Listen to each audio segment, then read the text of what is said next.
Have you got it? The Shields Visa card gives you automatic gift card rewards. You can use the Shields Visa anywhere, and the more you use it, the more gift cards come your way to give you what you're passionate about, like a new golf club, shoes, fishing gear, or whatever makes you happy. Stop into your local Shields store or visit us online to get your own Shields Visa card. Shields Visa. Got it. Tap the banner for more.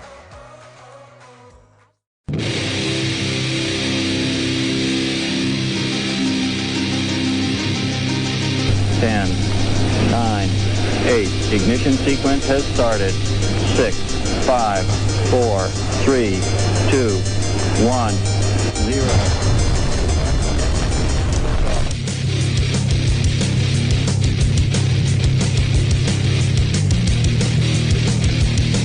You have entered Untold Radio AM.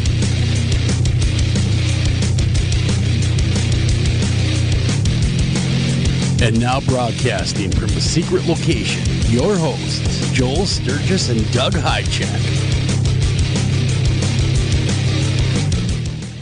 And welcome to this edition of Untold Radio AM. I'm your host, Joel Sturgis. Right along with me is Mr. Doug Hychak. Plus one, Doug. We got a special Coco host, don't we? Yeah, Coco, like chocolate. Coco, yeah. Well, why don't you tell us about our Coco chocolate host? So Adam is my buttery tech tones. He's my tech guy.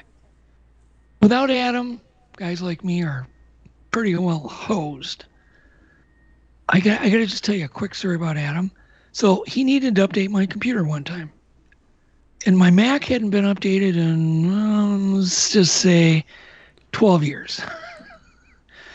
He comes over with literally like a collar of all these DVDs of software that he had in like a dog collar, like 20, 30, 40 different DVDs.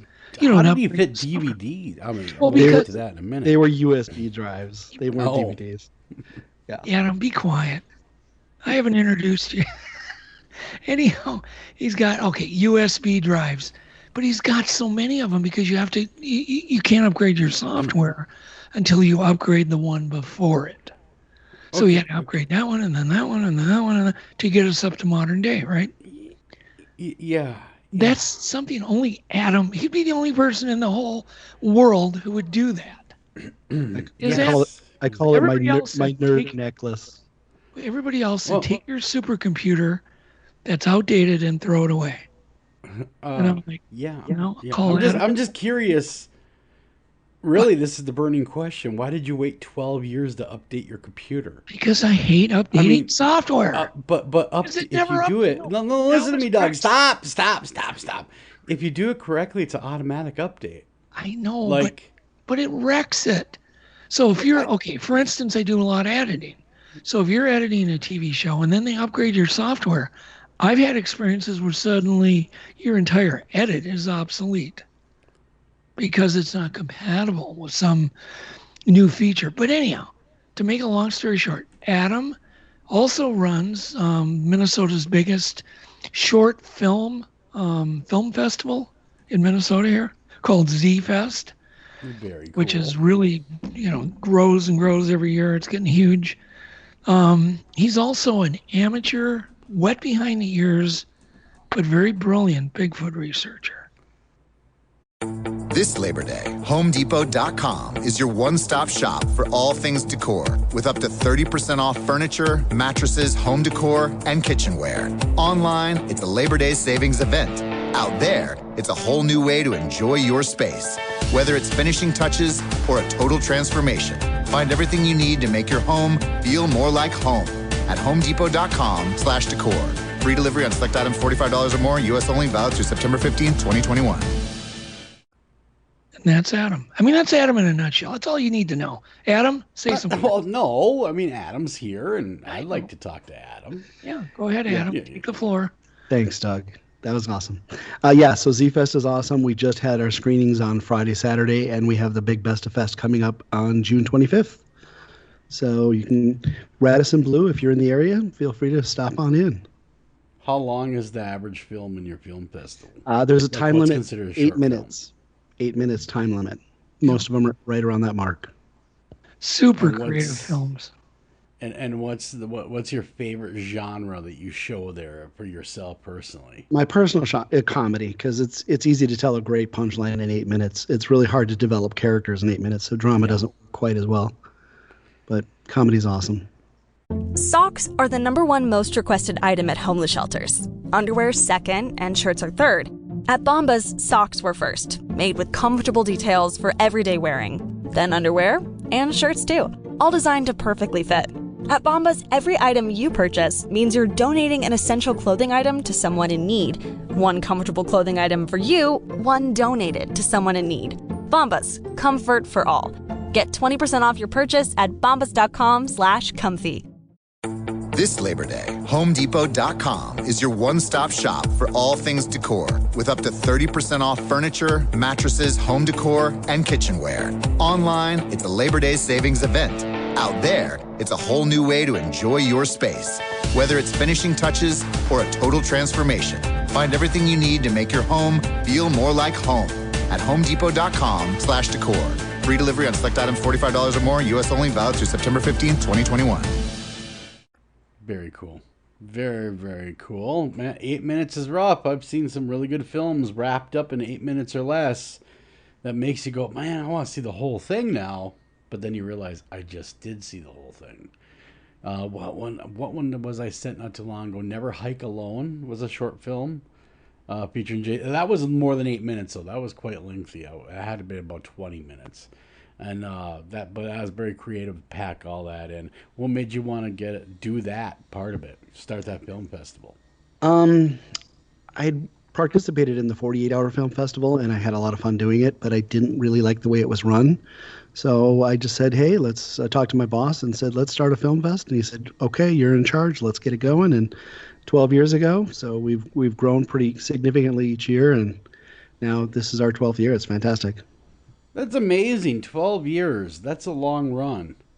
That's a very long run. We've got about 400 films in our collection now. So, jeez. Yeah. Are these films available anywhere to see after the fact? Yeah, most of them are on the website now. Oh, so, very cool. z-fest.org. Yeah. So Doug says that you're into Bigfoots. Absolutely. Yeah, what got you going? Was it Doug that got you going? Was it like no? It's a great hanging story. Out with him?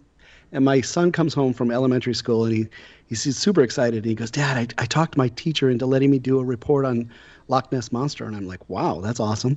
So I thought to myself, could I take him over there? Could we hang out in Loch Ness for a while and maybe see Nessie?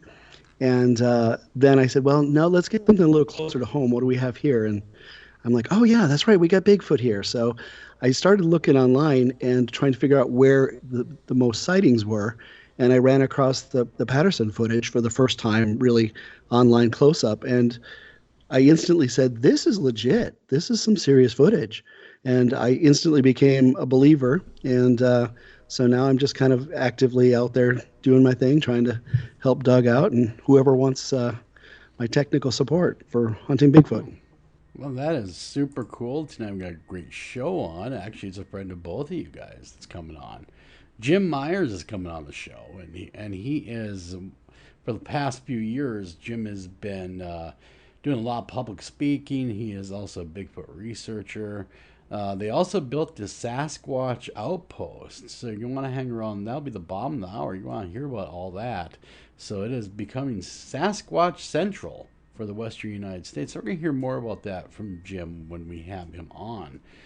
But Doug, what's going on in your life? Because normally this is where we let Doug kind of rant for a minute. Get it out of his system. So any new developments, Doug? I think he might have left. Well, Adam? There we go. Sorry, I was muted. Oh. So today I appeared in an Amazon documentary on UFOs through Zoom, of course. You don't want to get together with COVID.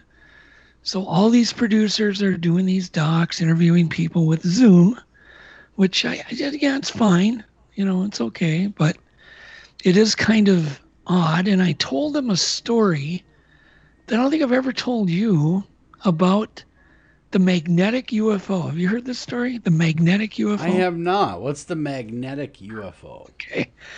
So, the actual topic of this show that they're doing is on paranormal hotspots, okay? And on whatever. And they called me as an expert on paranormal activity and whatnot. And one of the stories I told them was we were in the backyard on the beach near the water, and we were just out. There was a beautiful evening, no wind. Keep this in mind, no wind.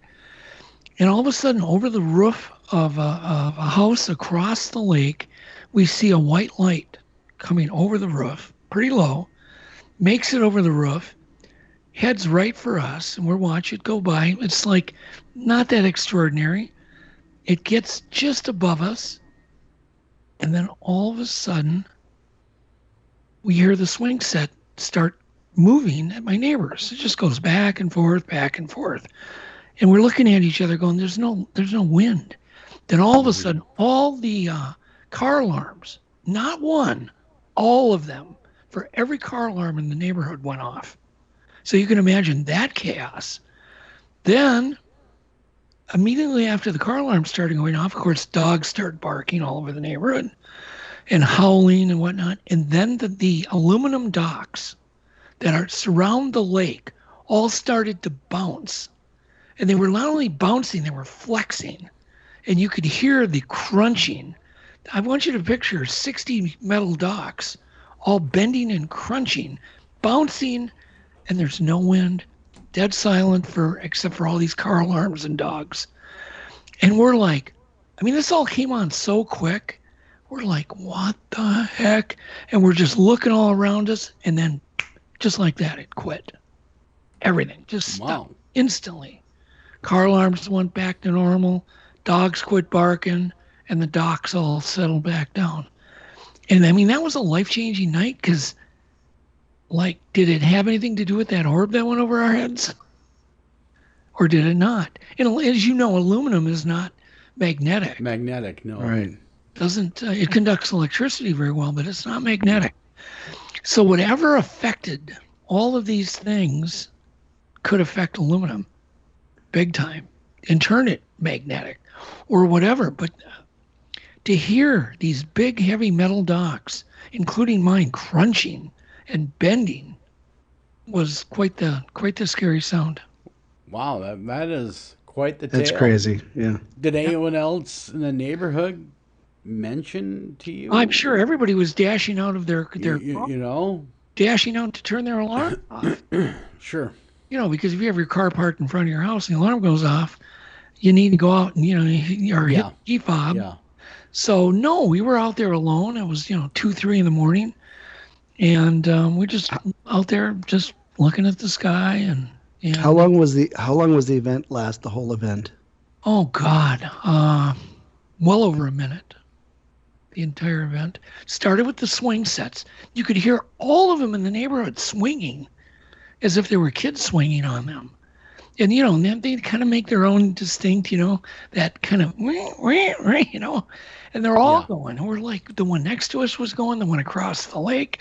You could hear that one going. Another lady had one 2 houses down. You could hear theirs going. And then, the car alarms, and then the dogs, and then the docks. But I am not exaggerating. Those docks were pounding. They were all lifting up out of the water and going boom, boom, boom, boom, and crunching, and it was insane.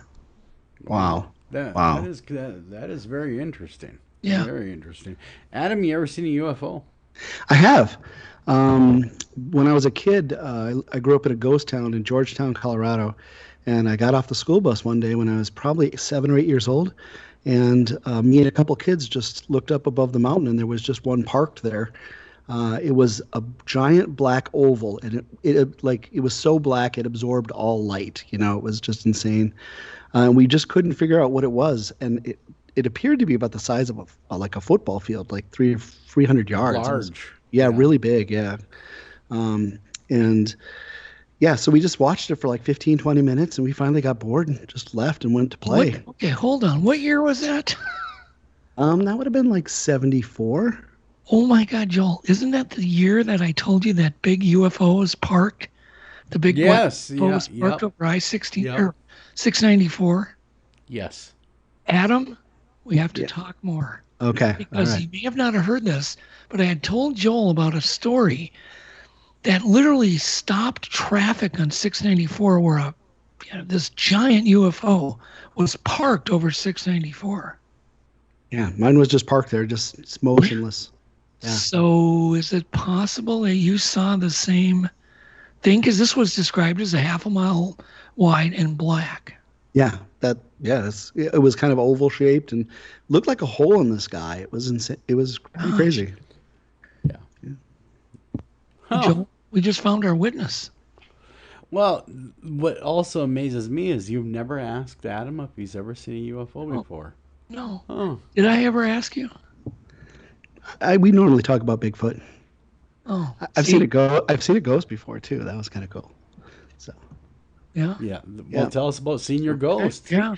same town. I was a little kid and I was running out to school, and I looked left over my shoulder and there was a guy in our kitchen standing there cutting a block of cheese, and he was wearing an old timey military uniform with one of those kind of envelope style hats. And I'm like, it was just a shock, and I'm like, well, kind of like, what are you doing in my kitchen? And And I why are turned you over cutting my the shoulder cheese? again. Yeah, why are you cutting the cheese? And I looked back, and he was gone, but the knife and the cheese were still there. So I told my mom the story, and she looked into it, and it turns out that our house had been used as a brothel back in the war days, and that somebody had actually died there. And so we got a little bit of backstory, but we weren't the only ones having ghosts. We lived in Georgetown, Silver Plume. It's basically called ghost towns, and everybody's got hauntings. And the neighbors had things flying around the house, and very much like poltergeist. So our poltergeist was pretty tame compared to some of the other neighbors. So Adam- your Go whole ahead. town, it was accepted to have ghosts. Like that was, Oh, if you absolutely. didn't have ghosts, they'd look at you strange. Like, what do you mean Yeah. nothing weird happens in your house? Yeah, I mean, I think we had like 150, 200 people living in town, so everybody knew everybody. You Yeah. know. Don't you think, it's- Adam, that almost every last person on the planet has experienced some type of ghost activity or something weird? They just don't tell anybody. Do you agree with that? I do, yeah. Most of the people I tell my story to, they're like, "Oh yeah, I had something weird happen too." Yeah. Yeah. Or they just don't. Some of them also just don't realize what they've seen. For whatever circumstance. I mean, maybe they have other things going on. I mean, how many times do we want to rationalize everything away as soon as we see it? So we'll try to rationalize our way out of seeing a ghost. But that's what everybody does. Yeah, a lot of Exactly. people do. They want to rationalize their way out of it. Or they And- just but- think that was weird. I'm not going to talk about that. When I talked to my ghost for 10 minutes or 5 minutes when we had a conversation, I tried to rationalize it away, but I knew the man had, after the fact, I knew the man had been dead. So I had no rational explanation. It was other than weird what because was left. Joel told me his story either before or after I told you about a friend of mine that had a long conversation in a public place full of people with his dead uncle. Yeah. Wow. Yeah. That's crazy. Mine was with a coworker that had Interesting. passed away, and we were working at the same radio station, and I ran into him like clockwork every Sunday morning, and he was coming to go on shift, and I was getting off shift, and we'd usually have about 5-10 minutes of talk, however long my set ended up being, that final set. And we'd normally talk about small talk stuff, baseball, stuff like that, nothing big. And did our normal discussion. I went downstairs to where I was working, and I saw our general manager on a Sunday, no less, and he's never there on the weekend unless there's something horrible going on. Right. And that was when I was informed that the individual I was talking with died in his sleep. Wow. The night before? Yeah, while I was on shift, because I was working the night shift. Wow. And he was supposed to be there for that Sunday morning shift. And he came in. And he came in. There you go. But after that, though, it freaked me out to be in there. Yeah. Because that Sunday morning we roll around, I'm like, oh geez. So did they pay him? back up. Did they pay him for that last day of work when he came in? I should have asked his widow, but I'm assuming that they probably got mad at him because he was just dead weight anyway. Nice. See, have you guys heard about this? Not to change the subject from ghosts. Have you heard about this mysterious brain syndrome where this entire town in Canada has experienced jerky movements, spasms, memory lapses, hallucinations? And it's a town up in, it's in Dalhousie Junction, Canada. Did you hear? Really? Nope, no, news to me. Enlighten us.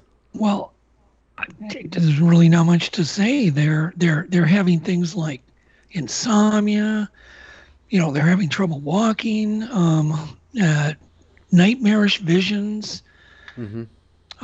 And so they've actually assigned a toxicologist up to this town to try to figure out what's going on, because it's affected 48 people, and it's a tiny town. Yeah. And when Adam was talking about this small town he lived in, I thought of it, and I'm just thinking. It sounds to me like something that the effects of the early Tesla experiments. The low I was going to say, it waves. sounds like something that maybe the government is trying on this very small amount of people, and to see what the end result of their experiments are by doing it to them, kind of like what they did in I want to say the 1960s in California. Well, there's a bunch of those people. There's a whole bunch of conspiracy theories, swirling the typical. It's the cell phone towers, the new 5G. Sure. Yeah. Sure. It's fracking because they do fracking near there, or if it's they all got COVID-19 vaccines. Oh. And so Hard to say. I'll have to look into that and follow that like story and see what develops out of it. Yeah, it sounds like out of a bad movie.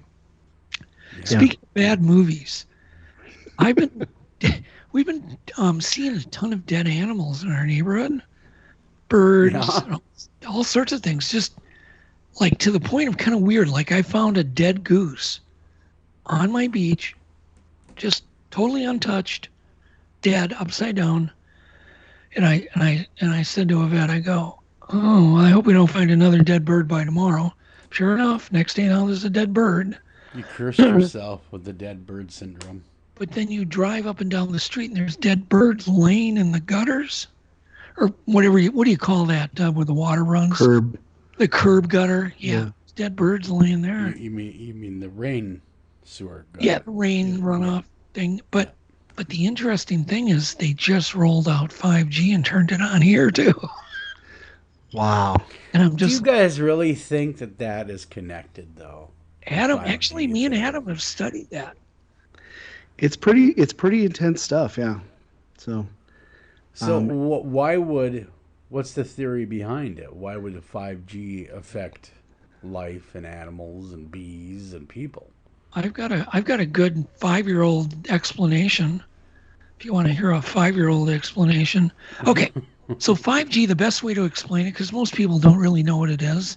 Yeah. They're basically radio waves that are much closer together. Mm-hmm.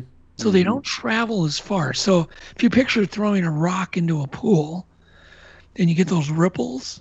And the farther away the ripples are, the bigger they are. The big ripples would be like 4G or 3G.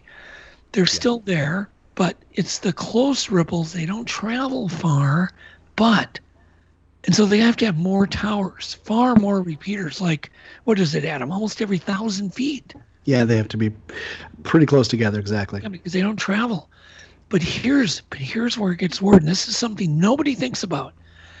They're flipped on the 5G. They still have the 4G going. Mm-hmm. So it isn't like, they put one off and put one on, because most devices still don't take 5G. So we're getting double bombarded. They got the 3G going still, too. Oh, yeah. I was going to say, there's 3, 4G. 4, and now 5. Yep. 5G. So you're getting triple dose of microwave energy. Now, does that cause problems? We don't know. Adam knows more about it than I do. Adam, take it over. Well, it's just, we know that the cell phone energy that we measured is definitely not safe. There's a bunch of YouTube videos on it as well about, when you turn your phone into airplane mode, it's a lot safer to carry around near your pocket. And they're talking about, the iPads and everything with cellular activity and Wi-Fi and, young children having them on their laps all the time. And there's just a lot of things that haven't been studied yet. And I think we all can attest to the fact that we don't trust the government for, protecting us all the time. And, there's a lot of medical and scientific things that have been proven later to not be so healthy, Yep. So I agree. I agree because even cell phones, holding it for a long period of time when you're talking on it, that's horrible for you. Well, your hand gets hot. Yeah. Microwaving your hand. That's kind of been proven. I mean, people that sleep with a cell phone too close to their head at night, they have adverse effects. I have a strange story I want to share, and with some of the listeners. I had some damaged nerves and basically turned out to be carpal tunnel in my arm, but they couldn't explain the weird spot on my leg, and I had basically a dead tingly spot. And about a year later, I realized that that's where my pocket is. That's where I kept my cell phones at all these years, and I thought that I just bashed my leg against my bed too hard or something, but I have a weird numbness there, and I really honestly think it was from my cell phone. So did it go away? No, it's permanent. So like a constant dousing of radio waves and just right in that spot. Yeah, exactly. Yeah. I wonder if other listeners have experienced something like that. But the doctors, cause a deadening of the nerves. They have no idea what. You test out okay, but I'm like, but I can't feel it. It's weird. Yeah, and it's not like I've lost. Almost like a neuropathy is what you're saying. Like it's. I can still feel, but localized. It's like when your leg wakes up and it's the blood's rushing back and it's got that tingly bee stinging type feeling. Well, exactly what you mean. Well, look, they have determined that EMF exposure definitely causes sleep disturbances, fertility problems, psychological changes, developmental problems, and then there's the cancer. But how do you prove cancer? Because it's such a long-term development. And so actually me and Adam co-developed an alarm clock to store your cell phone at night. Is it like a big Faraday cage to stop the? Yeah, but it actually deflects. It deflects the EMF. Yeah, you still want your cell phone to receive calls in case of emergency and stuff. Yeah. So it's not a full Faraday cage, but it basically reflects the signals away from your head and away from your sleeping body. So it's a cool invention. Yeah. But tell them what else it does. As far as the alarm clock. Yeah. The holographic. Yeah. So it's really fun to watch. It's a holographic screen projector, so you can watch downloaded holograms on it and or an alarm clock screen or even a video. So it's really cool. It's a neat idea. That is great. That's a pretty fun idea. Something different. To have. Yeah, and it charges your phone, wakes you up with a hologram, lets you text. So it shows your text big, which is really cool. So then, you don't have to grab your phone. You can read the text. You can answer it back voice. You can set it to put you to sleep with a nice fire scene, holographic fire scene with the crackling fire or whatever. And then it'll wake you up any way you want. How far are we out till marketplace? We just need an investor, right, Adam? I mean, that's all we need. Yeah, we've got a couple prototypes built, so. Yeah. That is pretty darn cool, guys. Yeah, so we're just... I'd buy one.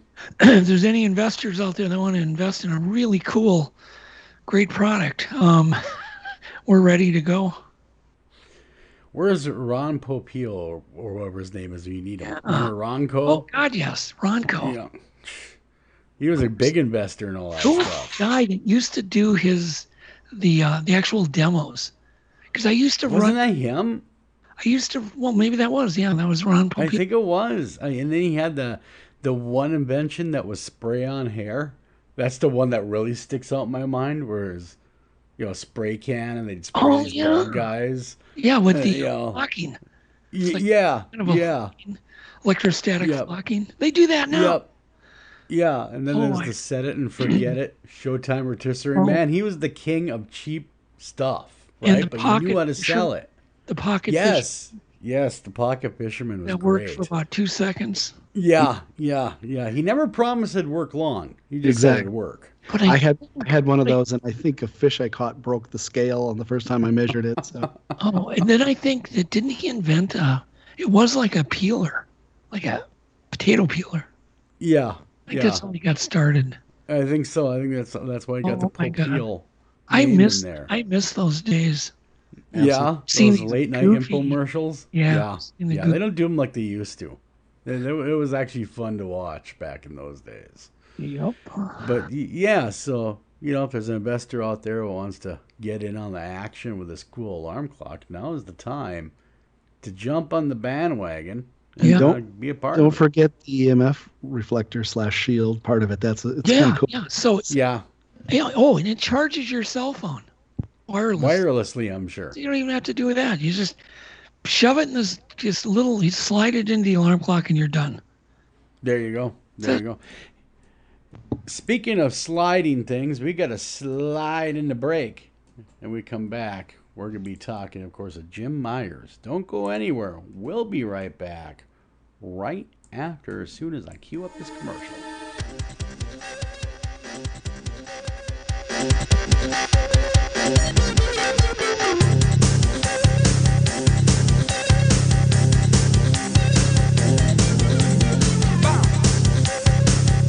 Hi, Tom Bodette. If you can hear me, then you have an internet connection, which means you can do cool things online, like listen to streaming radio, obviously, or watch a video of a monkey washing a cat. Let your freak flag fly. Or you can book a room at a great price at Motel6.com. Isn't the internet wonderful? Everything you want right at your fingertips, and whoa, did not need to see that. I'm Tom Bodette for Motel 6, and we'll leave the light on for you. Unexpected reactions to smart financial decisions brought to you by feedthepig.org. Well, I finally did it. My student loan is totally paid off. I can't believe it. I can't believe it either. I paid more than the minimum each month, and soon enough, it was gone. So you're just giving up? Giving up on what? The life of luxury. Egyptian cotton, caviar Thursdays, designer everything. What are you talking about? Our plan. What happened to winning the lottery and mastering the art of the perfect mimosa? Hosting galas, wearing enough jewelry to require a bodyguard, vacationing in the French Riviera, and then buying it. I just thought maybe it was time to prepare for my future. Set some financial goals, make some smart investments, open a 401k. Financial goals? Investments? A 401k? You are horrified right now. Listen, if winning the lottery were easy, everyone would do it. When it comes to financial stability, don't get left behind. Get tools and tips for saving at feedthepig.org. This message brought to you by the American Institute of CPAs and the Ad Council.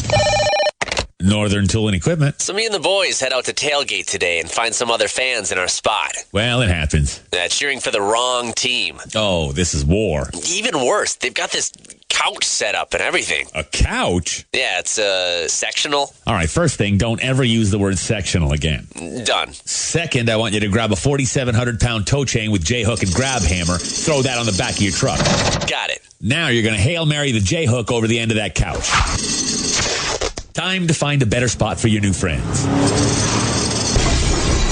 That should do it. There's no problem a little horsepower can't solve. Northern Tool and Equipment. Taking a family of 5 to the amusement park can cost a small fortune. Oh, yeah. So to save some money, we thought, hey, let's bring the amusement park to us. Yeah. Go ahead. All right. Step right up, young man. Are you ready to ride the wacky waterfall? That's just the bathtub with the shower head running. Nope, it's the wacky waterfall. It's the shower, Dad. Waterfall. Wacky. There's an easier way to save. To get a free rate quote, go to geico.com. Then buy online, over the phone, or at your local Geico office. Green light. Hey, girl. School zone. I'm getting hungry. Car changing lanes. You want to meet me for pizza? Stop sign. Intersection clear. Yeah, street. Pizza sounds good. Ballin Street? Girlin Street! It's hard to concentrate on two things at once, like texting and driving. Stop the text, stop the wrecks. How will you stop texting and driving? Tell us at stoptextstopwrecks.org. Brought to you by the National Highway Traffic Safety Administration and the Ad Council.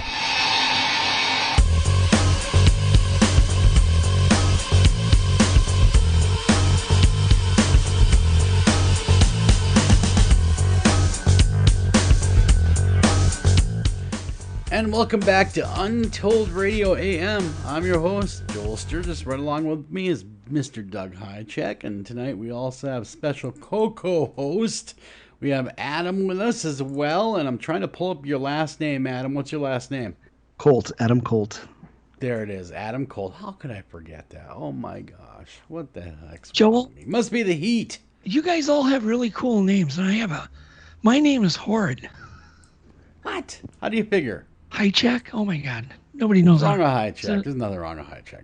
You know, it always reminds me of a hockey player, though. Yeah. Like you should have been a hockey player. I should have been. You know, or a professional wrestler. Something like that. Mr. Yeah. But I could have gone twice as far in life if I would have had a cool name like Adam Cold. But he does have a cool name. Mine, I just got recognized for a city in South Dakota. Yeah. All right, let's get to this, though, shall we? Our guest tonight is Jim Myers. For the past 9 years, Jim Myers has been an avid Sasquatch researcher and public speaker in all things related to the forest people. He and his wife, Daphne, built the Sasquatch Outpost 9 years ago, and with the goal of becoming the Sasquatch Central of the Western United States. The Outpost houses both a gift shop where you can buy virtually really anything you can imagine related to Bigfoot, and the Sasquatch Encounters Museum, built with the goal in mind to help educate the public about the existence and behavior of these elusive creatures. Welcome to the show, Jim. Thank you. Well, glad to be here. So it sounds like you've been at this for quite some time, Jim. I mean, really, the Outpost is really thriving, and I guess let's start at the top. What got a nice guy like you into a field of Bigfoot? What got a nice guy like me into a field that makes people crazy? That's a great question. Yeah. You know, I've believed in Bigfoot since I was a kid, actually. Really, since the movie The Legend of Boggy Creek came out in '72, when I was just a young kid. Mm-hmm. And it scared me to death, but it got me thinking about what could be out there. So fast forward to about... J.B. Weld, world's strongest bond. Pros have trusted it for over 50 years. But why hire a pro when you can J.B. Weld it? J.B. Weld makes it easy to do yourself. We're proud to have J.B. Weld Adhesives as a sponsor. I personally know the owner. Hung out with these guys down at the car show there. And I have all their products. What can I say? DIY projects, good. Auto stuff, crafts, plumbing, marine, all the applications. I use the product to fix Sonny's tennis shoe, save myself some money. Stromer used it to fix his tray on his wet saw because he's doing some tile work. Different product, but all made by J.B.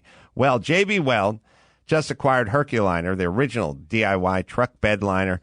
So if you're looking for the world's strongest truck bed liner, Herculiner has you covered. It's J.B. Weld, right, Dawson? J.B. Weld is available at jbweld.com, Home Depot, Lowe's, Walmart, AutoZone, Advance Auto Parts, Napa, O'Reilly, Amazon, Michaels, and more. And remember, J.B. Weld epoxy products are proudly made in the USA. J.B. Weld, world's strongest bond. Have you got it? The Shields Visa card gives you automatic gift card rewards. You can use the Shields Visa anywhere, and the more you use it, the more gift cards come your way to give you what you're passionate about.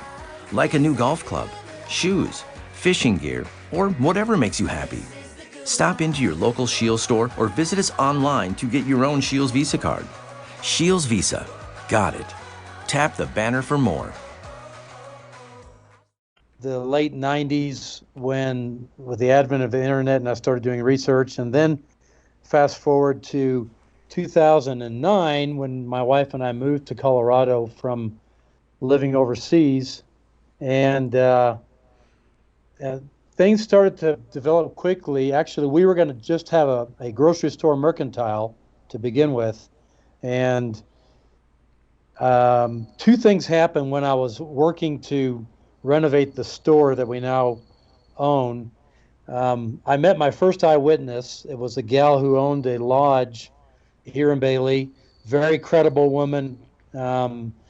two people saw Sasquatch together, she and her best friend, and I believed her. I mean, she was very, very credible. And then the show Finding Bigfoot came to Bailey about a month later, probably in part due to her testimony, but not exclusively. And I went to that town hall meeting, and there were 7 or 8 people that had stories, and I thought, man, there's a lot going on around here regarding Bigfoot. So I said to my wife, hey, what if we call our store the Bailey Country Store and Sasquatch Outpost? And she humored me. She didn't believe at the time. We did that, and probably 2 years later, we gave up the groceries and the mercantile and went whole hog for Sasquatch, and we've never looked back. That's really interesting that to flip that over like that, just with Sasquatch. And it sounds like the reception has been great. You've had a lot of visitors, and there's a lot of people that really seem to make it a point to stop at the Sasquatch Outpost. They do. In fact, tonight I wasn't able to watch, but we were on one of the local Denver news stations. They came up and did a story on us today. So, which is awesome, free advertising. So I'll have to watch it when I'm done. But yeah, it's been very, very rewarding, and it's been great fun more than anything. And so your museum is constantly evolving, I would imagine, Jim. And I heard rumors that you just added kind of a new big feature. Tell us about that. We did. So I commissioned a company out of Columbus, Ohio, to build an adult male Sasquatch and a juvenile Sasquatch for our museum. And they started this back in March sometime, and they completed it earlier this month, and I went out to pick them up. I didn't have them ship them. I decided to go pick them up, built a big crate, and hauled the trailer, and then when we got there, we put these Sasquatch in the crate, and built the crate around them, and I had writing all over the outside of the crate, said, "Warning, Sasquatch, stay back." It was hilarious. And we drove that thing 1,500 miles behind us back to Colorado, and it was hilarious to watch people's reactions on the highway, honking, waving. We had a radio, we had a TV story about us making this cross-country trip, and so we just installed them yesterday, in fact, and I just got it working today where it will turn its head. So the big male is animatronic. The little juvenile just sits there looking like a still Sasquatch, but the big one will make noise and move his head based on a motion sensor when people walk in the room. So it's going to be great fun. Cool. And I can imagine something like that wasn't cheap. Well, it was not cheap, and but I think it's worth it. They turned out every bit as realistic and impressive as I could imagine, and to the point where people would jump on the back of their trailer to look through the bars, because we had a hole cut out with bars on the back of the crate. They'd jump up and then they'd jump right off as soon as they saw the Sasquatch inside. It was hilarious. They weren't expecting it, I guess.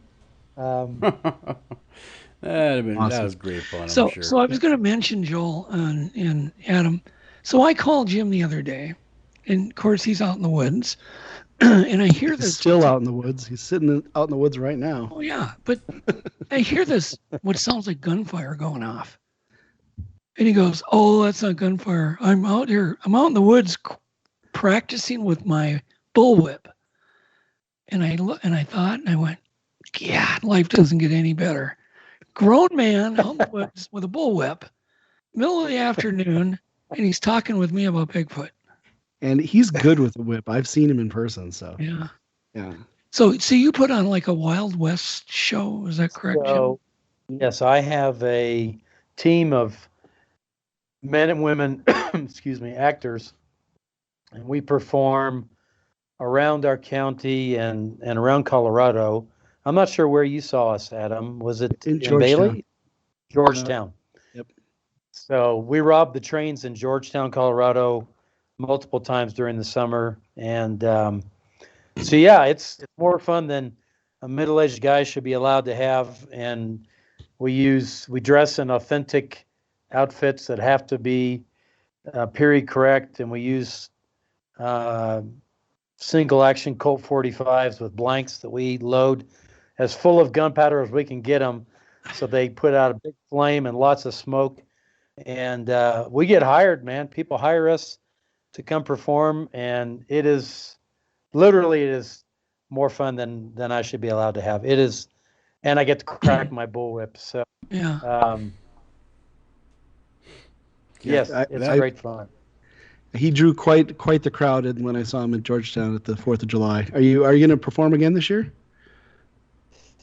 Yes, they are going to put it on the 4th of July. I just got confirmation about that. Fantastic. Are you going to be there? That's something to see. Yeah, I'm coming out. For the 4th again. Okay. So great. Yep, and I got to come to your shop again. I've been there for 4 years in a row now, I think.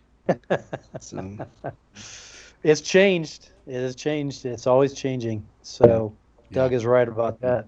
So this kind of just took over your store.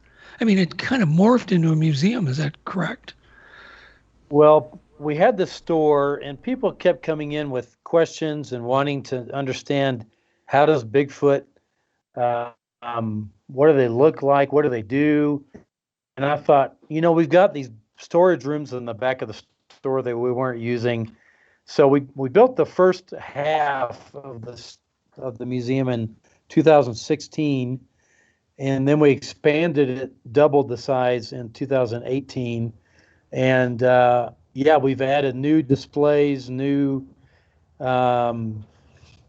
artifacts. Doc Gwynn just gave me a track 2 days ago to add, and so since 2016, I have estimated that we've had somewhere around 50,000 people go through the museum. Wow, that's amazing. That's a lot of people.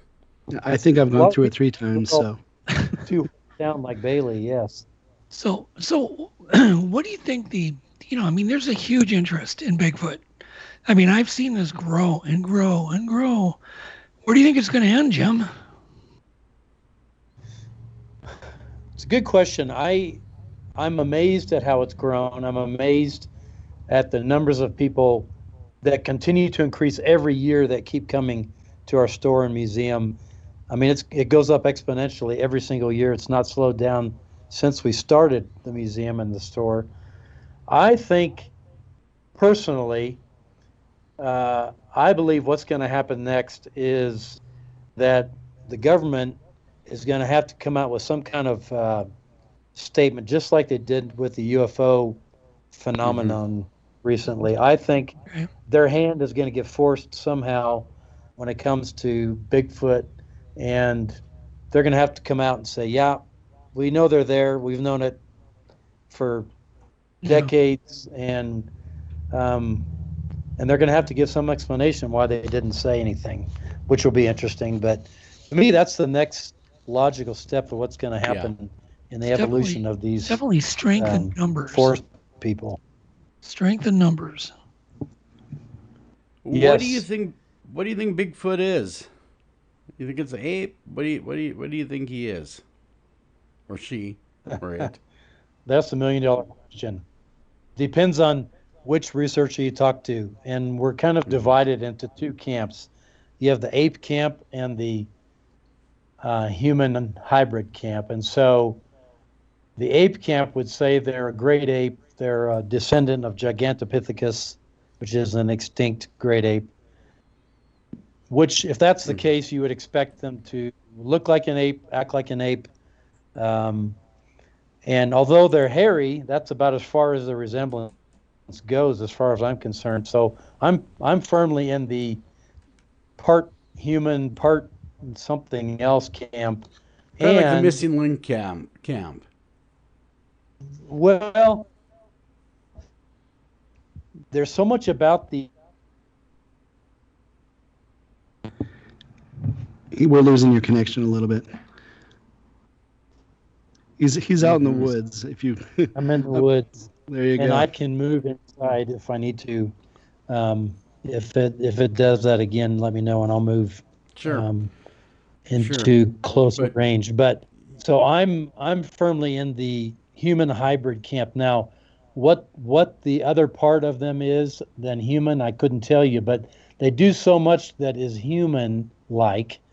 Their language, like they're living in family groups. I believe they have a culture. I believe their intelligence rivals ours, maybe surpasses ours in some areas. So, yeah, if you ask me, which you are, my response is they are a type of human, a type of people, which is what the Native Americans have been saying forever anyway. And Jim, why don't you tell us about some of your experiences that you've had?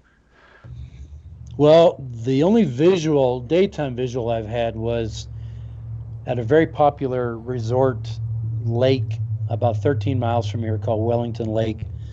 And this was a number of years ago, and it's been a hot spot for a long time.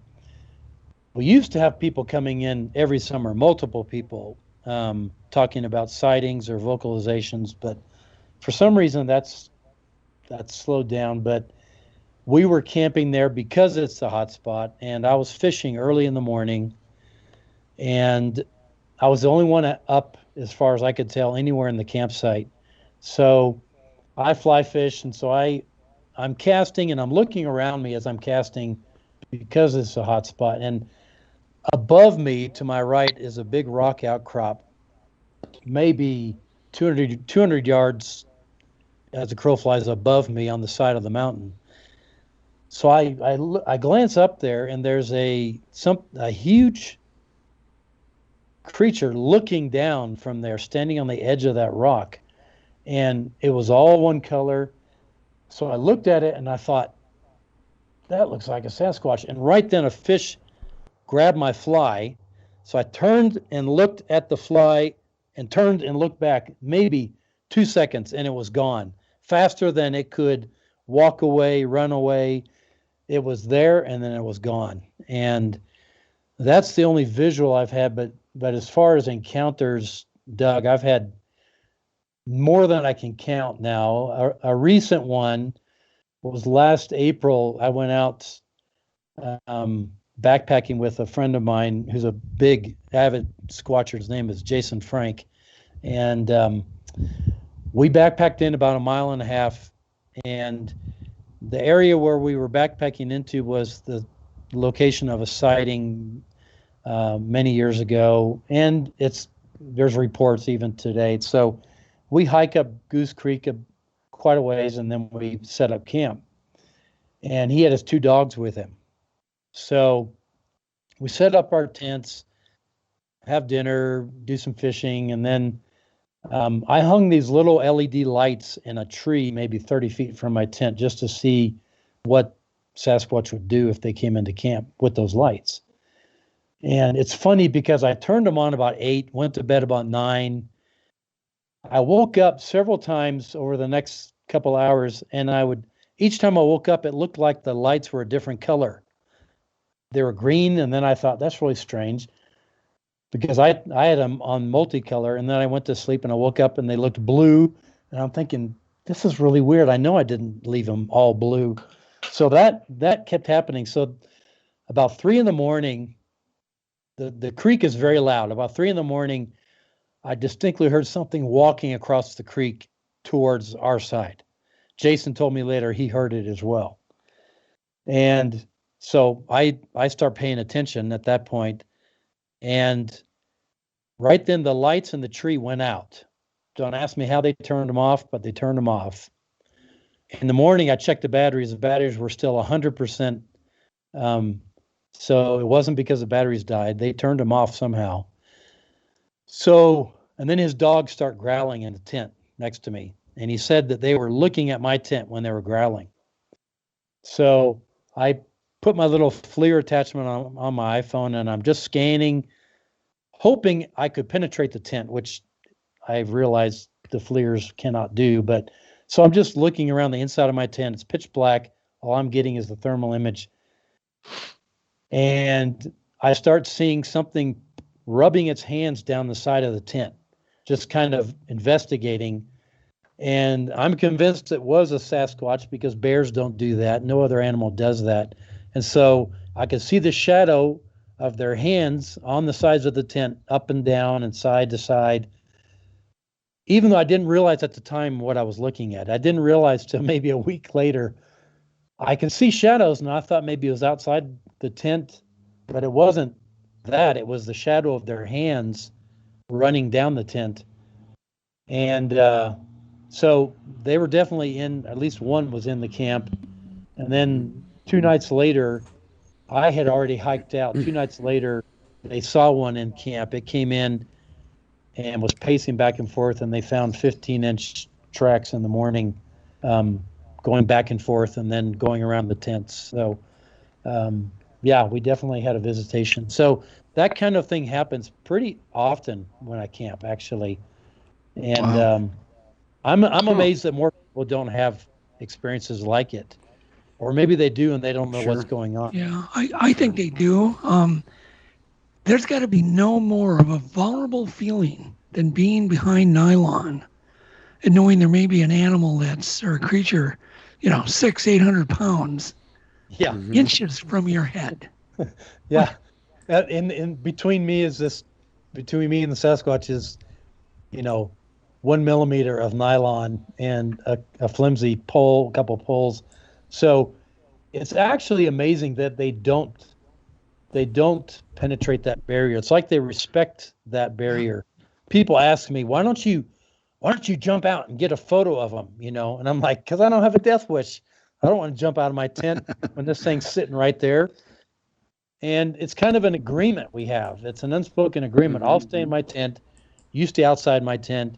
You can do whatever you want outside, and I won't jump out and shine a light in your eyes. And so that I've been doing that for years, and I've had them pushing on the tent more than once and scratching on the tent and doing all kinds of weird things, but I've never had anything violent happen all these years. Don't you think that type of restraint aids in their survival and aids in their, just staying out of trouble, I guess. That's a good point, Doug. And if they attacked us, and more often, it's very rare anyway, but if they attacked us, news would get out and people would start shooting at them more. And, so yeah, I've said many times, if one of the researcher friends I've gotten, I have a lot of them,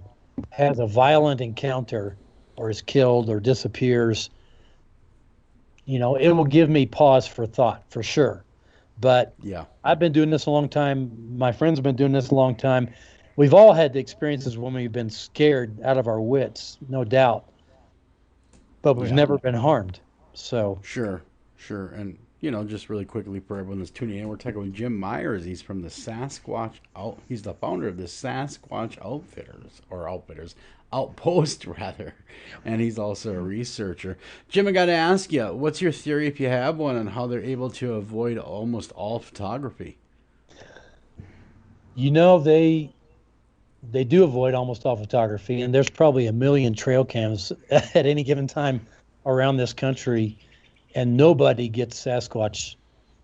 It's so rare that you could virtually say no one does. And I think it's funny. I've had heated online discussions with very well-known people who, if I said their name, you would immediately know who they are. Mm-hmm. And they about this issue. How do they avoid the cameras? Is it because they see the infrared? Is it because, I don't know. They don't avoid audio recorders. We put them out all the time. Yeah. They'll walk around the camp. They don't care. But you put a camera. Here's a good example. This is less than a month ago. I took a couple out for an overnight squatching trip. We were camped at 11,500 feet. It was blowing a gale that night. And I thought, I'm going to fool these guys. I have this little 1-inch HD camera. You charge it up. It's got a little clip on the back. And so we had our fire pit and our chairs maybe 40 feet from our campsite. So I clip it on the back of my chair pointing towards the campsite. And I didn't hear anything. It was windy, you know. In the morning, I unzip my tent, look outside. 2 other chairs were sitting there. They had stuff in the chairs. Nothing was disturbed. My chair was tumped over and the camera was gone. It wasn't anywhere. I looked everywhere. They took the camera. And so, or somebody took the camera. But, and so how could they know that little square thing, and it did emit an infrared beam. I had it on night vision. Maybe that's how they do it. But again, I put it down to this intelligence that they've got, that somehow they know the difference between an audio recorder and a video recorder. And the best way I know to keep them out of your camp is put up a bunch of trail cams pointing at your campsite, and they won't come in. Yeah. Interesting. You know, as far as I'm aware, and obviously the people that have control of these may not release it anyway, I wonder if satellite photography has the same issue. Because, you know, not able to capture them on film. Have you guys ever heard of a satellite image on Google Earth of Sasquatch? I haven't. No. That's a pretty small object too, though, from space. It is. Sure. It is. Sure. You know, I was more thinking of the government ones where they could see the color of your eyes. I've seen a couple of YouTubes where they're on the traffic cams. You know, up in the mountains, the traffic cams. I've seen those images too. I don't know what to make of them, but me neither.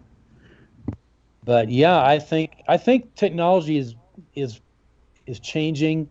Now you get no glow cameras, and I think there are cameras out there that don't emit any light. They're totally passive, and still they avoid them. And I can't explain how they do it.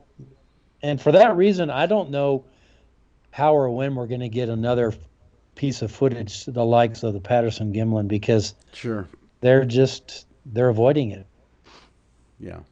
Yeah, it's amazing they even got the one piece of footage. It is. Yeah, I mean, it almost seems like they're sensing the electricity, that it's powered. Right. But yet, that doesn't explain why they will touch, they will pick up audio recorders, they will carry them, play with them, and put them back. And you hear all that in the recording. Oh, yeah. You hear them breathing, you hear them grunting, screaming, scraping it with their fingernail. And you know damn well it's not a bear, because the next day you'll find it standing up, upright. Okay, confession time. I just finished back to school shopping. Nothing like the last minute, huh? Kohl's to the rescue. I got 25% off a JanSport backpack for my son, $17.99 So jeans for my daughter, and 50% off Levi's for both kids. Levi's, can you believe it? I even got $10 off because I spent $25 and picked up Kohl's cash. So yeah, sometimes procrastination pays off. Select styles. 10 off 25 offer in September 6th. Levi's coupons do not apply. Some exclusions apply. See store or Kohl's.com for details. This Labor Day, HomeDepot.com is your one-stop shop for all things decor, with up to 30% off furniture, mattresses, home decor, and kitchenware. Online, it's a Labor Day savings event.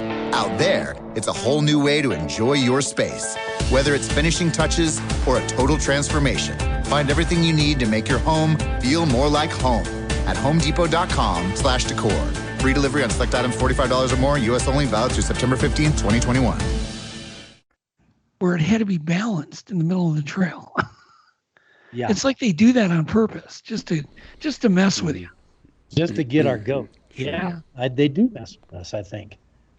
It's really interesting. You've seen, I know you have because you've told me, you've seen the glowing eyes, apparently without any any source of light. So the actual eyes, you think they're emitting? They are emitting. We were lights out. We were pitch black. We had night vision, but night vision doesn't create a reflection in my experience. And so, yes, they emit the light. Now, how they do it, I've seen it twice, and each time I've seen it, it's like I'm in Disney World or something, because I'm looking at this and I'm thinking, this is impossible. What I'm looking at cannot happen, and yet there it is. And it's so bright that the night vision picks it up like a flashlight in the woods. But you're talking about their... I'm sorry, Jim. Let me go back for a second. You're talking about their whole bodies? No, just their eyes. Okay. And just want to back up, because I have seen eye shine in IR with deer. Sure. And that's reflective shine. This is emitted shine. This is not reflective. Gotcha. And I've heard it reported with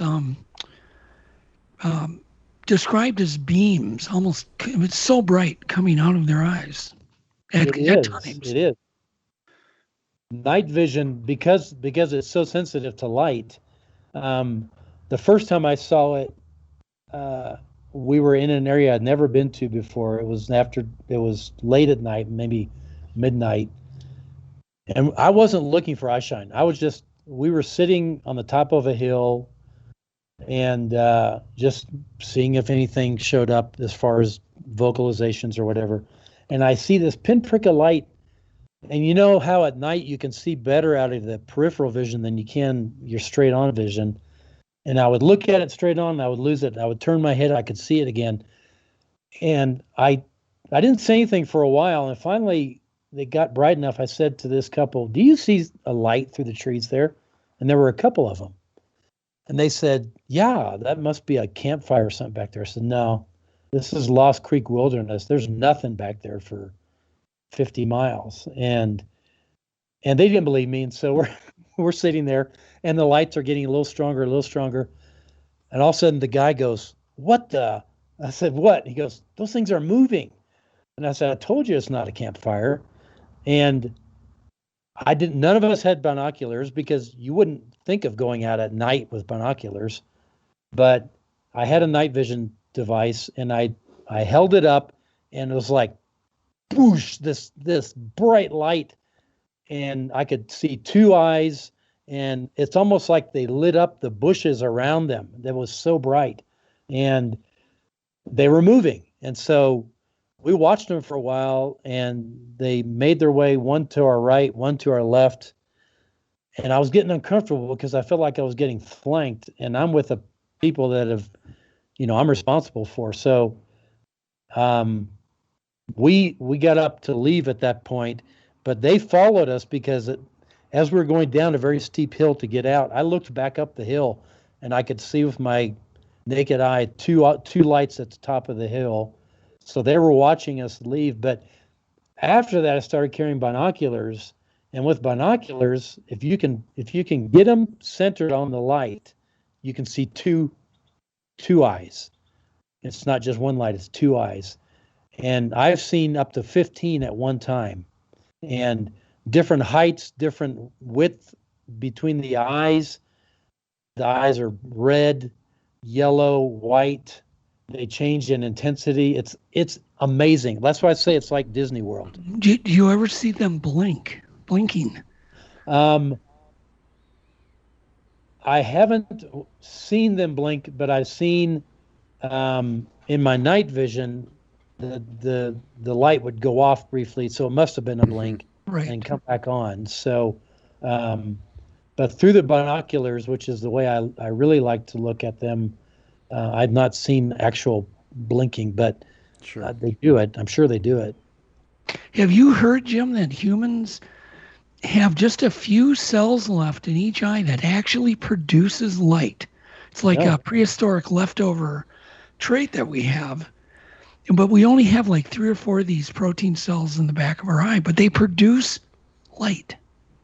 So that's interesting, isn't it? Well, just imagine then if they never lost it. Right. Their eyes are filled with these cells in the back. Yeah, it's interesting. I mean, it isn't like bioluminescence it's fairly common. Right. We've got bugs that do it. We've got, jellyfish, plankton do it. And I can think of a whole host of animals, including, cephalopods. But no mammals. Yeah, no mammals, but humans. Yeah. Well, I suppose when you shine a light in a deer's eyes or any mammal's eyes, the part of the eyes that's reflecting that light back must have something to do with that. But well, that's a mirror, the tapetum, the mirrored membrane. But what I get described so often is people argue, nope, this was pitch dark and there were beams of lights coming out of its eyes. To where you can see them with your naked eye, Naked eye, yes. Right.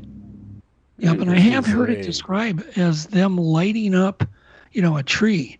But what a handy, trait that would be for an animal to have, to be able to live, be nocturnal and all of a sudden be able to turn on their organic flashlights.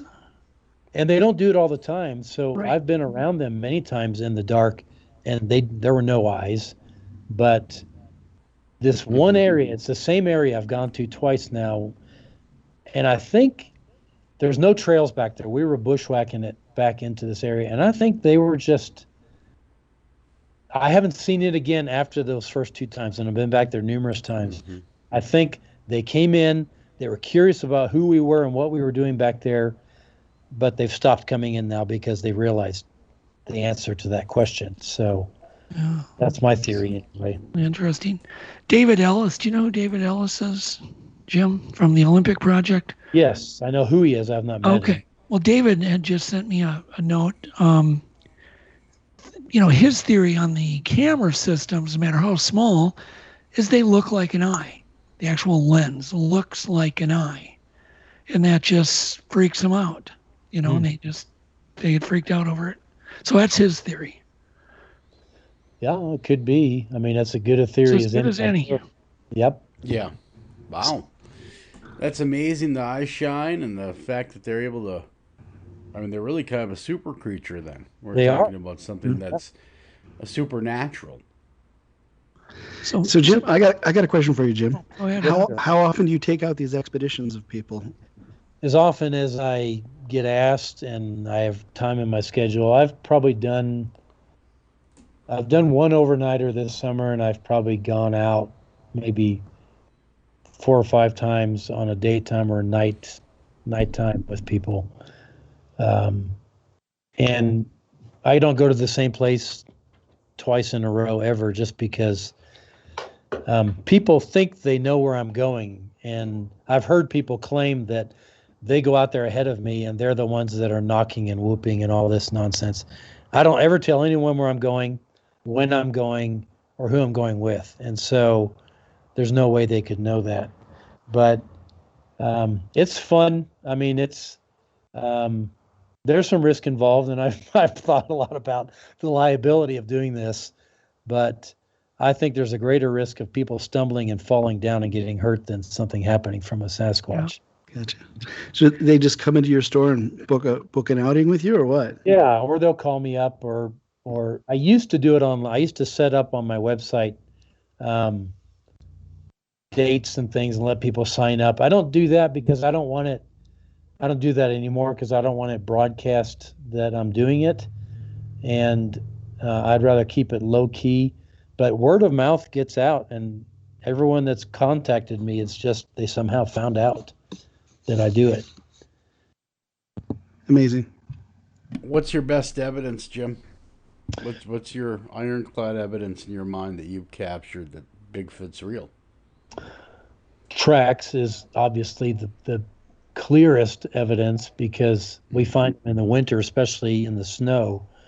And I don't know anybody that goes out barefoot in the snow around here, nor that has feet that big. So tracks are like the holy grail next to seeing a Sasquatch. You get a good track with toes and everything, and it's fantastic. And they're out in the middle of nowhere. There's no way anybody could be out there hoaxing that. Yeah, my wife and I were hiking up northern Minnesota, and she's kind of a skeptic too. But we found some tracks, and I'm like, hey, it's early spring. There's still snow on the ground. Who's going to be running around out here barefoot? Because you can see all the toe marks, you know. So, what did she say? She became a little bit more of a believer that day. Yeah. Hard to argue. Jim, really quickly, do you think that we need to kill a couple of them though? To prove Absolutely not. Absolutely not. You know, how do we go about protecting them and knowing their anatomy and all those things without a specimen? I don't think in your mind. We don't need to protect them. They've done a fine job on their own avoiding us. They have a very healthy. My opinion is they have a very healthy respect and for humans, for guns, for all those things, and they've done a good job of avoiding us, not getting killed, not getting caught. You know, the Oklahoma bounty is now up to $3 million, and for capturing a live, in good health Sasquatch. And I'm thinking, who can build a trap that's going to hold a Sasquatch? Seriously, exactly. They're 20 times as strong as we are, and so there's no way. And if you capture one, how are you going to get it out of the woods? How do you get it out of the woods? How do you control it so you can put it somewhere else? I mean, it's just so it's a ploy to get people into the state, which I get, but it's going to get somebody killed is what's going to happen. Some guy's going to shoot somebody in the woods because they're walking upright and they're looking for a Bigfoot. So I think that's a little reckless. Putting a $3 million bounty on them and then letting everyone go out there. I mean, that's a significant amount of money.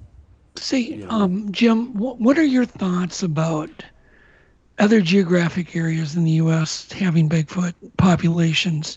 Upstate New York, Minnesota, Florida, Louisiana, Oklahoma. I mean, obviously you're in Colorado and you're kind of out west. I mean, but I'm just always amazed at the people I talk to that go, well, yeah, I believe they're in the Pacific Northwest, but nowhere else. What are your thoughts? That's a misnomer.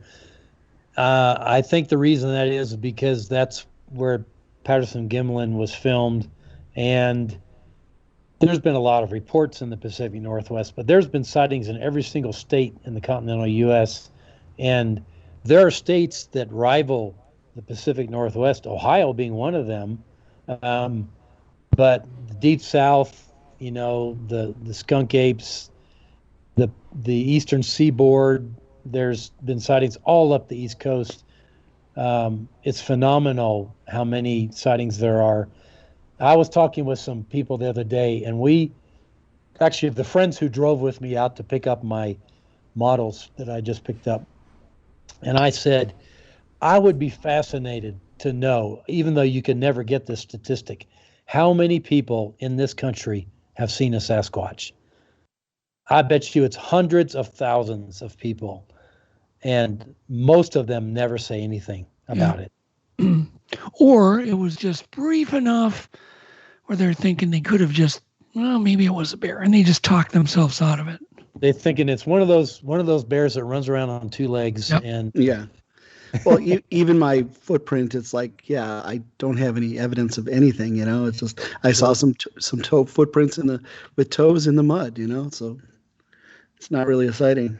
And you had a sound encounter, didn't you? Actually, that was just out near Bailey last year. My family and I rented was it Robert's Cabin? You know where that one is?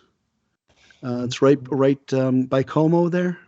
Okay. Yeah, so there's a rustic cabin that they moved from somewhere else, built in the 1800s, and no electricity, no bathroom, and we rented that cabin. And the day that we were moving out, my teenage daughter was near the edge of the woods, and there was something whooping at her, and she turned around, and she goes, "Dad, was that you?" And I'm like, "I'm over here. The whoop came from the other direction." And she's like, "Yep." And then it whooped again a couple more times.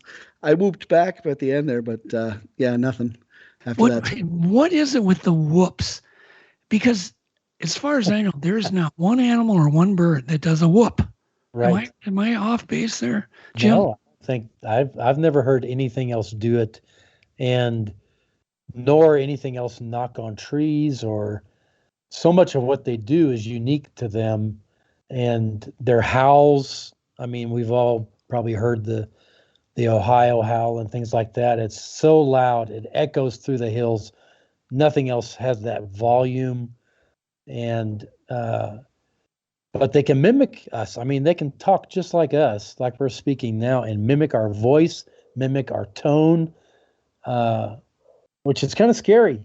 I've had them whistle back at me from the woods, the exact tune that I had just whistled, and this is at midnight, and it comes back at me, and I thought, did I just hear that? And I asked the people who were with me, did you guys hear something? They said, yeah. And I said, what did you hear? They said, something whistled back at you. And so, yeah, their vocalizations are amazing. Yeah, I mean, that's been one of the big mysteries, because it's one of the pieces of evidence so many people have are the whoops, the screams, the almost language. I mean, more and more people are coming forward now with recordings that sound similar to the Moorhead Berry recordings. With the semi-language. And I think that's going to happen more and more. Yeah. How many Bigfoot are we talking about? Oh, sorry. I was just maybe. Oh, go ahead, sir. As technology improves and our cell phones get better quality sound, we're going to get more and more recordings like that. Yeah, I agree. The interesting thing, Jim, is David Ellis introduced me to a guy that goes by an alias, who is highly trained, kind of like Scott Nelson is, with the naval linguistic training. But it's another guy who's also a military guy, top secret clearance, blah blah blah. Finally, he got through to me to show me the mathematical ways that a Bigfoot sound is completely different than a human, and that a human cannot even fake it. There's basically a whole tonal bar that's missing. And he's basically saying, don't bother screaming if you're trying to lure a Bigfoot in, because they're going to know damn well you're a human. Well, Ron had his analyzed too, and they came up with the same conclusion that humans couldn't do it. This guy not only analyzed Ron's stuff, but he even hired a voice actor to try to duplicate them, and they couldn't even come close. It's like trying to walk the way they walk. We can't do it. We don't have that gait. Yeah, so. Tightrope walk with the bent knees. Yeah. The legs splay, the knees knock in and out. So many people think, well, they just walk with their legs bent. No. It's way more complicated than that. Yes, it is.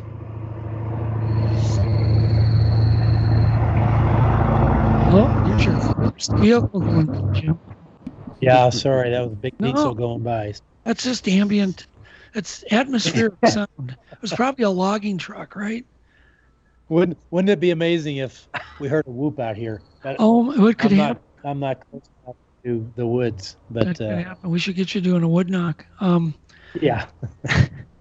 So how do you think this mystery, besides maybe the government or somebody getting an a FOIA request in, what do you think is going to just totally maybe put this to an end all at once? Is somebody going to hit one with a truck or a car? Do you think that would ever happen, or no? I really do. I think they've been hit. I think they've been killed. I heard a story recently from Canada. This didn't happen recently, but I heard the story about a semi that hit one and killed it.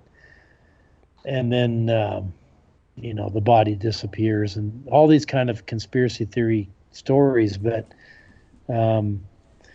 something's going to happen that, I mean, I've talked with several people, Dave Pilates and others, and we've said, if we ever come across a dead one, the last thing we're going to do is call the authorities. We're going to call each other and call other people we know who have the equipment we need, and we're going to do all the analysis we can do before anybody else finds out.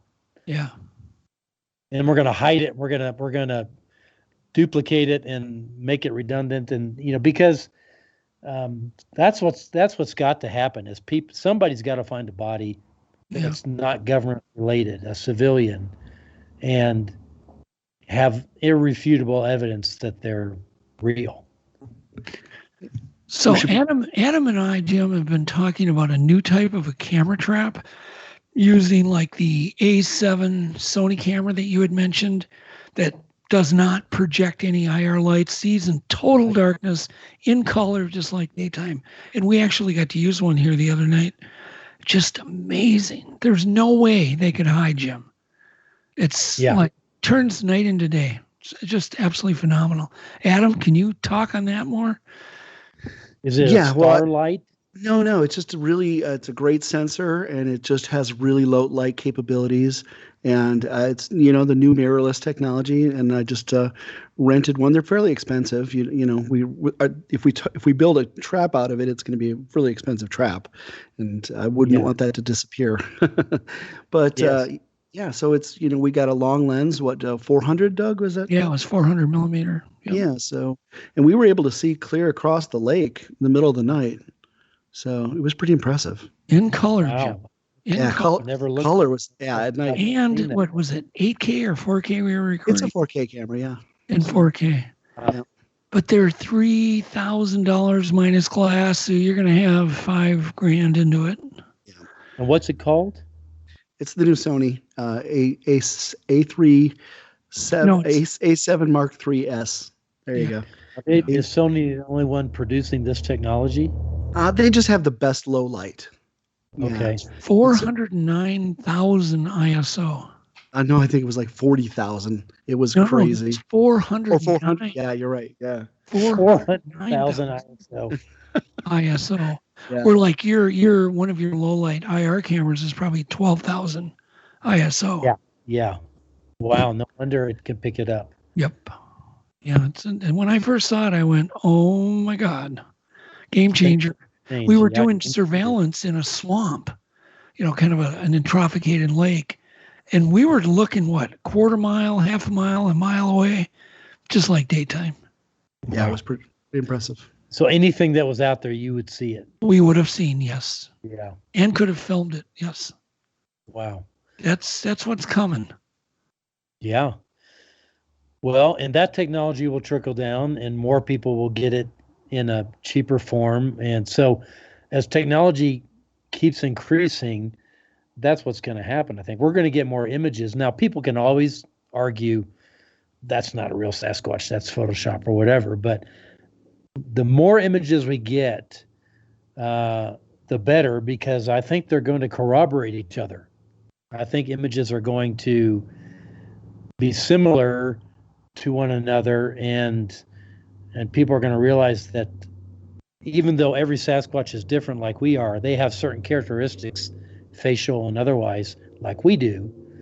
And that's, you can tell a human from a chimpanzee. I think I'm waiting. I mean, sooner or later, somebody's got to get some more footage like the PG. Who's gonna be the one? I wish it was us, huh? I'm going to go put some cameras up this weekend. I hope it's me. Yeah, there you go. Yeah, whoever it is gonna probably make some money, because it's PG is the quintessential footage until now, and it's amazing that it was filmed in '67. Well, but it was filmed with a fixed focus lens, spring wind, hair trigger, just a trigger you pull. That's all he had to do. If you would have been there to this day with your cell phone, Jim, that thing would have walked out from behind that log pile up. You wouldn't have got 1 second of footage with your cell. By the time you would have got your cell phone, going up and everything. That little 3.6 millimeter lens, when that thing would have been, maybe you'd have got a second of it as it walked, up the hillside. But it would have been a tiny dot. Mm. Good point, actually. Yeah. And that's 1967 spring wind camera wasn't such a bad Bigfoot tool. Maybe we need to go retro. Maybe that's the solution. Yeah, really. Plus, they were on horseback. Remember that. Yeah, plus they're on horseback. Right. They're in the right area. It was the perfect storm. It was, and still is, apparently. So, well, I hope you get some footage, Adam. That would be fantastic. Just promise me you'll share it with me at least. I love your idea of keeping everything, quiet. And Just you, Jim. within the group. Yeah. Just you, Jim. He won't even show me. He's just going to call you. There should be you should start a Bigfoot hotline number that, people don't call the government. Call this number. So if you find a body. How many people a month actually mentioned you, that visit your museum that mentioned they had some experience? Oh, I'd say in the summertime it gets up there. It's almost more than one a week come in and have a story to tell. Mm-hmm. Whether they come out with a story on their own or whether in just conversation, it turns out they have a story. And I will always ask, so tell me your story. And they're from all over the states, the stories are. They're not just Colorado. And so I just track Colorado stories more than I would some other state. But yeah, multiple every month. I would say in the tens probably a month I get stories. What are your thoughts on a lot of times Bigfoot gets blamed for the missing people that go, disappear in forested areas? Do you think there's any correlation maybe with a Bigfoot, or you think they're just timid, restrained animals? I think there's a correlation. I think there has to be. And yet, I don't know anyone personally who's disappeared. And the people I know are the ones, we're in the woods more than anybody else. We're actually looking for them. We're trying to have encounters with them. And we should be the ones disappearing. But the problem is when people disappear, people ask me, are they violent with humans? Well, nobody I know has had violence upon them, but if you did, you wouldn't survive it. And so that would be why no one would know. That's a good reason why no one would know. And if they carried your body somewhere else, that's so that nobody would know what happened. But there's a lot of missing people. There's got to be an explanation. And how many options are there? Aliens? Sasquatch? I mean, what else could there be? These are such bizarre cases that there's no natural explanation. These people didn't naturally, even the ones they find are miles away from where they disappeared in rugged terrain. They were carried there by something or dropped there by something. So it's a mystery to me, but it's all theory at this point. And I think that's why in the Missing 411, he never actually draws any conclusions because there's no conclusions to draw. Yeah. Nobody knows what happened. No, it's true. I like it when people respect the fact that they don't have the answers and they just say, you know what, we don't know, but here's what happened. So. Yeah. It would be wrong to say that Sasquatch is responsible because we don't know that.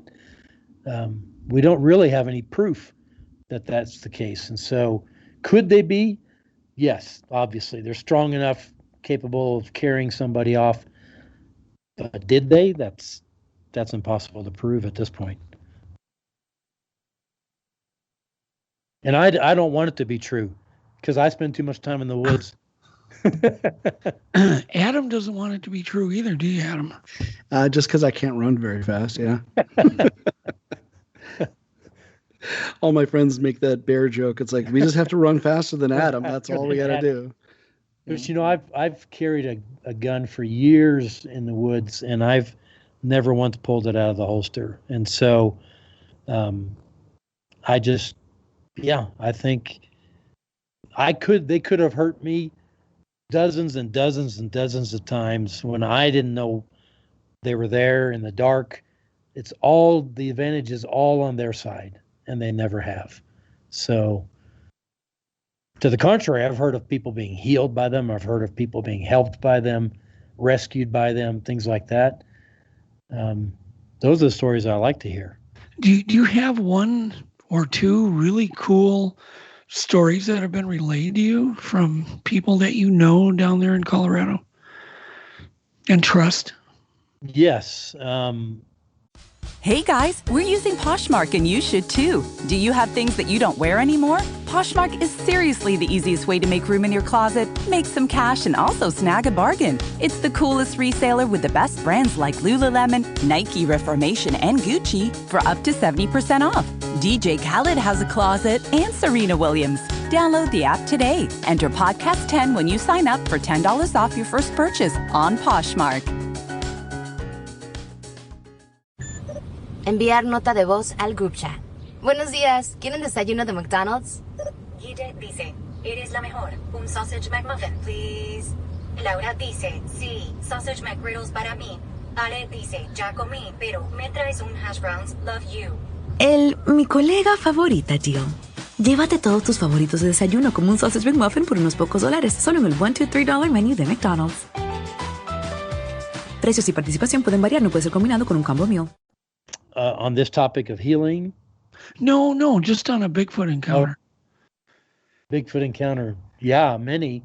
One of the stories from my friend Jason, who I mentioned earlier, they were camping. There were a number of people camping, squatching in the flat top area of Colorado, I believe.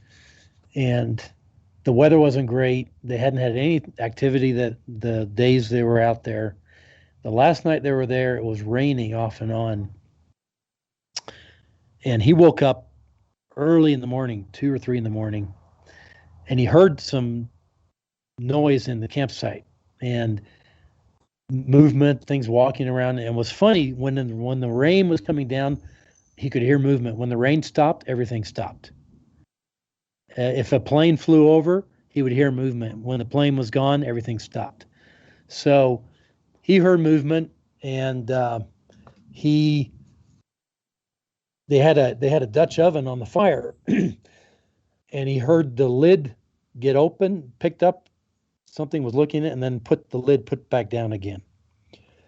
And he said all of a sudden, it was like this one Sasquatch somehow realized that he was awake and no one else was.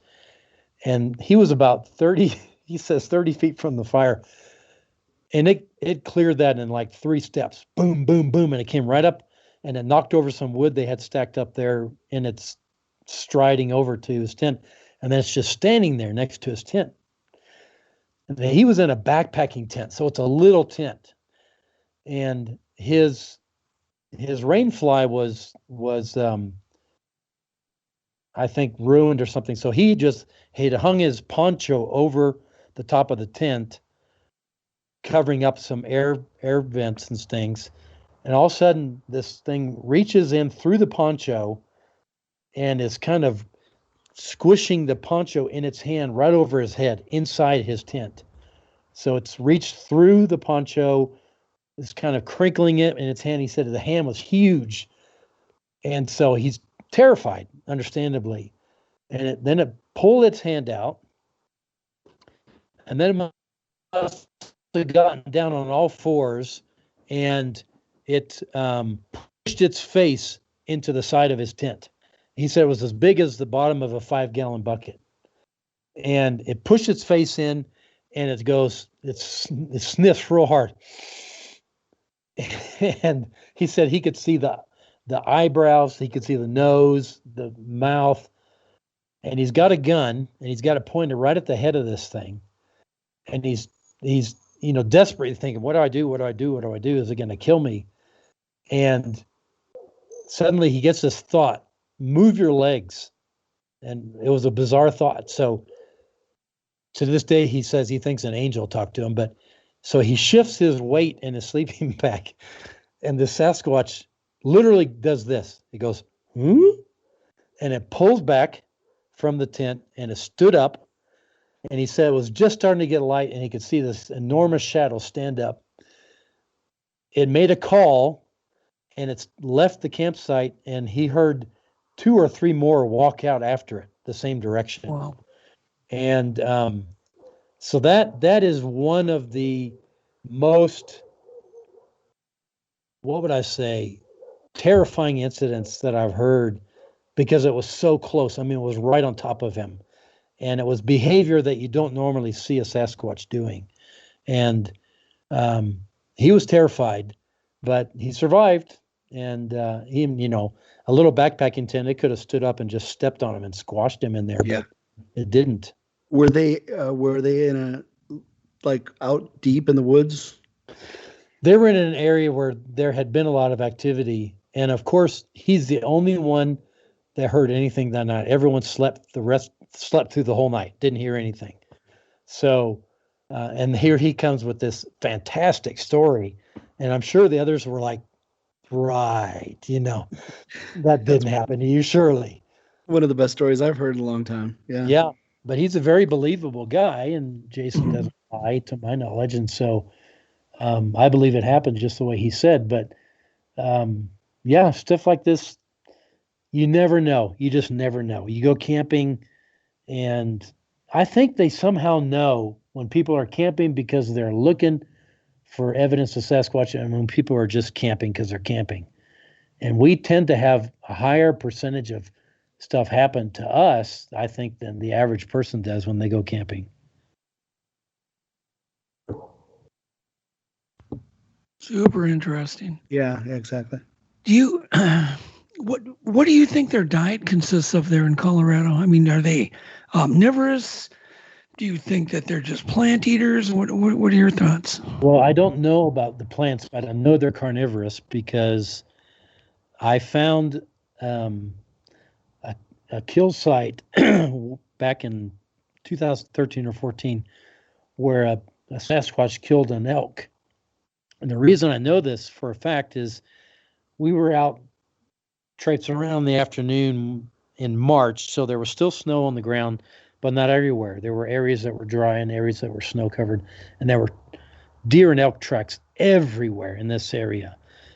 The interesting thing is it's very close to a gun club, an outdoor gun club, where people are blazing away all day long. And this must have happened at night. So I see this, I come on this trail of an elk that was running, and it was defecating as it ran, the whole way as it ran. Drop, drop, drop, drop, drop, drop. Really? Something literally scared the crap out of this elk. And I've seen lots of elk tracks, and they always stop and they make a pile or they pee and then they go on. This was, as it's running, it's dropping all along the way. I thought, that's really weird. And I get to the, I'm walking, following this trail. Maybe I followed it through the trees and things for 50, 60 yards. And all of a sudden I come upon the impression of an elk body in the snow. Perfect impression. Like this thing was running and then it hit an invisible wall and it dropped and it didn't move. I could see the legs. I could see the neck, the head. It was either an antlerless male or a cow. And here's the weird thing. So there's the perfect impression in the snow and there's no body there and there's no hoof prints leaving. That elk did not get up and leave. There's no drag marks. There's no blood. There's no other predator marks anywhere. So I'm thinking, okay, where did this body go? Because that's 600-700 pounds dead weight. Then we noticed, I had some friends with me, we noticed another set of tracks, big tracks, that came from a different direction, but converged right at that spot, right where that elk fell. And these tracks were 10 to 12 feet apart every stride. So what we deduced was a Sasquatch was running. The elk picked up that the Sasquatch was coming. The elk tried to get away and literally scared the crap out of the elk. And the Sasquatch somehow dropped the elk right where we found the body impression and then picked it up and walked away with it because the big tracks carried on from there. But again, that's a huge weight. Let me back you up. So you did find Bigfoot prints. We did find prints. Okay. The toes were not visible because they had melted some since the incident happened, but they were 100% 10 to 12 feet apart every stride. That's amazing. every print was maybe 15 to 17 inches long or longer. So, yeah, it was the craziest thing I've ever found, honestly, when I've been out looking. That is a good story. Yes. Super crazy. So is there a way to mathematically tell how tall this creature is by this running stride? Well, have you tried to do there is that? for humans. I mean, we have a certain proportion stride to height, but I don't know if Sasquatch follows the same rules in their anatomy. So you could guesstimate if you use the human standard. And again, it was running, so it's going to have a longer stride. But I mean, it had to be 9 feet tall, at least, to have a 10 to 12 foot stride, even running. That's the enormous stride. Maybe it was even taller, 10 feet. But yeah, I've never known anyone. A buddy of mine is doing a study on Sasquatch tracks versus human tracks in terms of their width and length ratio, so that the result of his study, he hopes, is a way to determine very quickly if a track is a human or Sasquatch, just by the numbers of cases he's using for each side. But I don't know, Joel, I don't know of anyone that's figured out a way to determine the height of a Sasquatch, because we don't have the data. Humans, we know how tall we are and how long our stride is, but Sasquatch, you have to guess.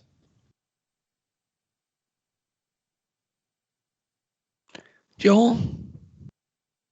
Yes, sir. What do you got for Jim?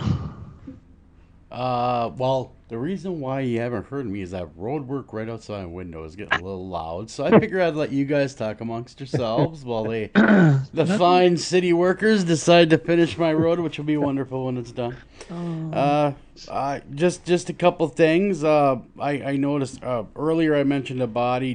Jim, just to be clear, because you kind of gave two answers. One, we don't need a body, and then you said we do need a body. Where do you sit on the body thing? Do we need one or not? Just to clarify. I don't need a body to know they exist. I know they exist. But, I mean, for the world. I don't mean for you. For the general public. Yes, I think we will need a body because they will not be convinced otherwise. Gotcha. Yeah, absolutely. I don't think they would be convinced either. When you talk about size and footprints and this and that, in your area, what are these Bigfoot eating? Have you noticed a scat where you are to so you can identify a diet? And maybe once you've identified the diet, you could go to where they seem to be feeding. You could possibly have better luck, because I was just watching an interesting documentary about Bigfoot, and that's what some of the folks have been doing, is trying to isolate what they're eating. Have you come across a scat or anything that could help you along with identifying what their diet, majority of their diet is? As a matter of fact, we in our museum have what I have affectionately named the Tremenda turd, and it is a 48-inch turd. Oh my God! All in one line. Slow down, Jim. Back up. How long? 48 inches. No, Joel, let him talk. How long? 4 feet. Okay.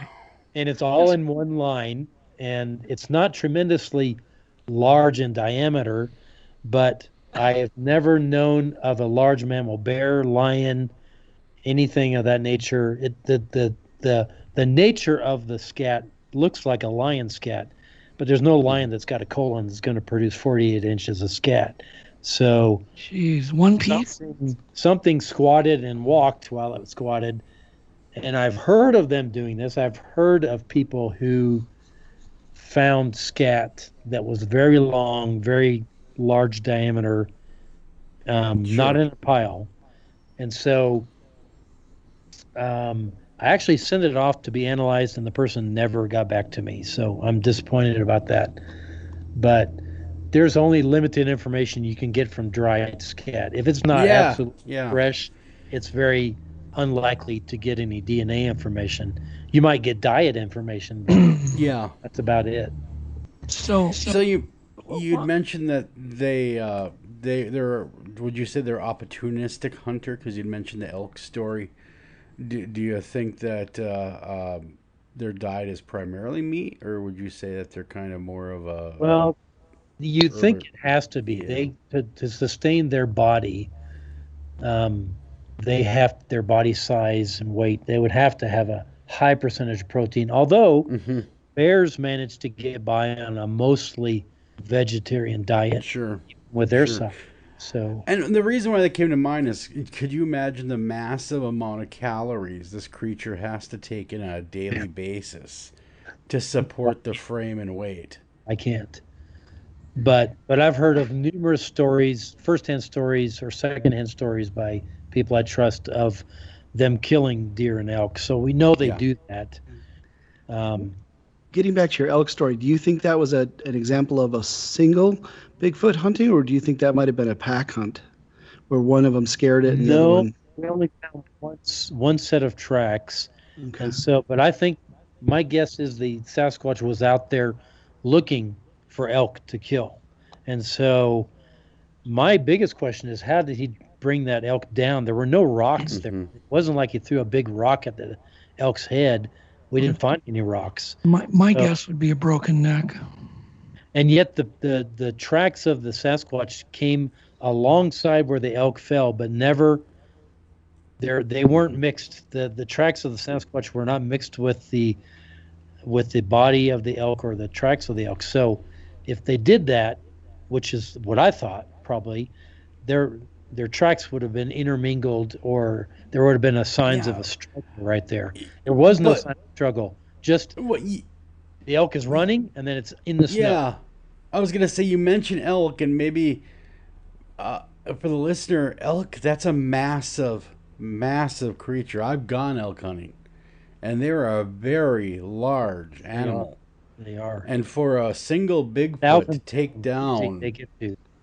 Oh, easily. And just think of the massive amount... Well, for it to expend that kind of calories killing an elk, it would have to be a big elk to justify the kill. But just to think of the power that creature has to break potentially elk's neck. And I wondered for a while if the elk had used some kind of infrasound or something to cause the elk to fall. But if he could do that, there would have been no need for him to chase the elk down, which is obviously what he did, or she did. And so there was a reason that it had to run it down and cut it off to get it to drop. But how it dropped it, I have no clue. Yeah. Very have you ever experienced any of these anxieties, while you've been in the woods, Jim? No, I've never been zapped, if that's what you want to call it. Everybody calls it something different. But I've never, other than just general unease of being in the woods at night, which anyone would feel, because that's not where we belong. We don't belong in the woods at night. Feeling that unease, but never the feelings that people have described of nausea or disorientation or terror, where you think, I've got to leave now. That's never happened to me. Probably will sometime, Jim. I know it will, probably. I'm glad it hasn't yet. I've almost every case that it happens to someone, it's followed by an intense migraine headache, which I wouldn't look forward to. Jeez. Any people in the parties that you've gone with had any sort of zapping symptoms? Well, yeah, this is early on in my experience. This couple wanted to go squatching, and there's an area called Jefferson Lake, which is about 30 minutes drive from here. And in 2 weeks, in a 2-week period that summer, there were 3 sightings of a large male Sasquatch by between 3 and 6 people each time. It wasn't never one person. It was 3 at the least, 6 at the most. And they all described the same very large male Sasquatch. And so I took them this couple out to the same area, and we walked to the same trail where one person had seen, or one couple and their child had seen a Sasquatch. And we're back in there 9-10 at night. Nobody knew we were going back there. So we go back in, we sit down, turn off our lights. We sit for a while and listen. I don't hear anything. We walk further in, sit down and listen. And I can hear something that was made me uneasy. I can hear what sounded like really deep breathing, but I wasn't sure I was hearing it. I found out later that the gal who was with me and the other guy, the gal said she thought it was an airplane flying over. So she heard something, but it was just strange. And so I said to him, hey, let's head back to the truck. It's maybe 11 o'clock at night. Dead quiet, not a bug, not a bird, no sound, just the sound of our feet on the trail. And it's me and the girl and then the guy, and we're in single file. All of a sudden, we get about 2/3 of the way back to the truck. All of a sudden, I hear behind me this loud crack, and I thought the guy had reached up and broken a branch off a tree. It was that loud. And I spun around with my headlamp and looked, and I said, was that you? And he doesn't answer because he's running back the way we just came down the trail. I'm thinking, what is he doing? So I start running after him, hear another crack, and I hear a big thud, and neither of us ever see anything. I finally catch up to him, and I said, what happened? He goes, I don't know. We're walking, and something whacked a tree behind us, rock or something really hard. And I said, so why were you running back towards where it came from? He goes, I don't know. That was just the first thing that came to my mind. I said, it wasn't the first thing that came to my mind. And so something happened to him that night. And so he starts, this guy is not a talker. He's a quiet guy. He starts talking and talking and talking and talking and talking and talking. And so I say, okay, well, let's go back to our campsite, which was maybe a mile away. We get to the camp, build a campfire. He's walking around the fire, talking for like an hour till I get so exhausted. I'm like, I'm going to bed. You can carry on if you want. And I think he did. And so something happened to him that night that kind of freaked him out, but it was more than that. I mean, he became a different person for several hours. And he said in the morning he had a headache later on, but I could not get the guy to shut up. I mean, he just was, and he's not a talkative guy. And so something happened, whether it was just because he was closest to what happened or something intentionally affected him. And I would say people don't normally run backwards down the trail when something happens behind them. Where a sound came from. Yeah. In the dark. Yeah. It's just crazy. I think we lost Jim for a second here. So I don't know if you need to move a little closer to the Wi-Fi. Let me do that real quick. Am I back with you?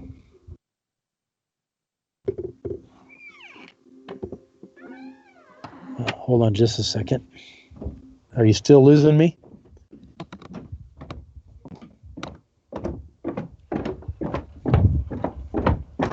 You guys there? I am here. Okay. I am closer to the Wi-Fi now. So. In fact, I'm going to move into the room where my router is. There we go. Is that any better? Yeah, I'm back. Okay, great. Joel, I think you can edit that gap out of there. Yeah, so I'm inside now. Good going. So this guy got a little bit zapped. He was acting weird, yeah. That's when you locked up. But he was okay. Have you ever gotten any reports of, people witnessing this tremendous running speed? You hear about once in a while, and it seems just, almost inhuman. I mean, it's so quick. The running.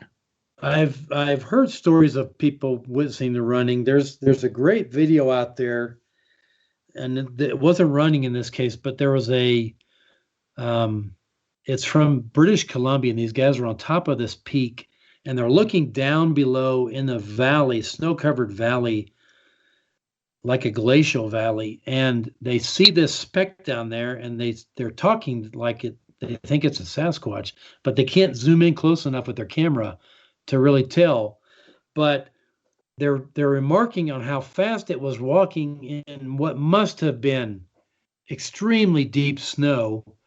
And I timed it, and I checked it later on Google Earth. That thing in 5 minutes walked a half a mile in deep snow uphill, going up the side of this valley. Wow. And so there's no way a human could do it. With snowshoes, I don't care what you're wearing.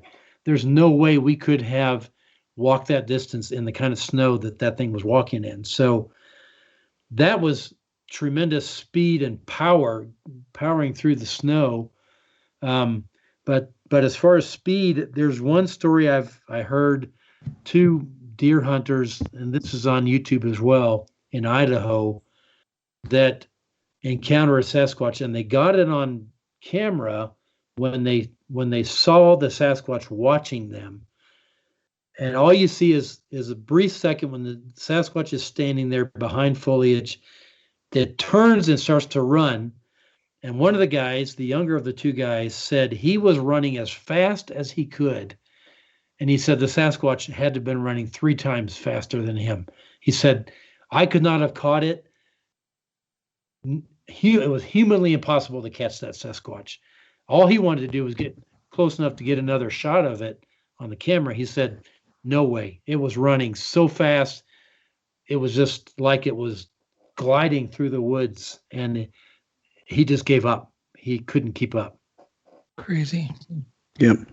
And this thing was 8 feet tall, I would guess, from the video. And so 8 feet tall, running that fast, with low-hanging branches and everything, every obstacle you can imagine. Yeah.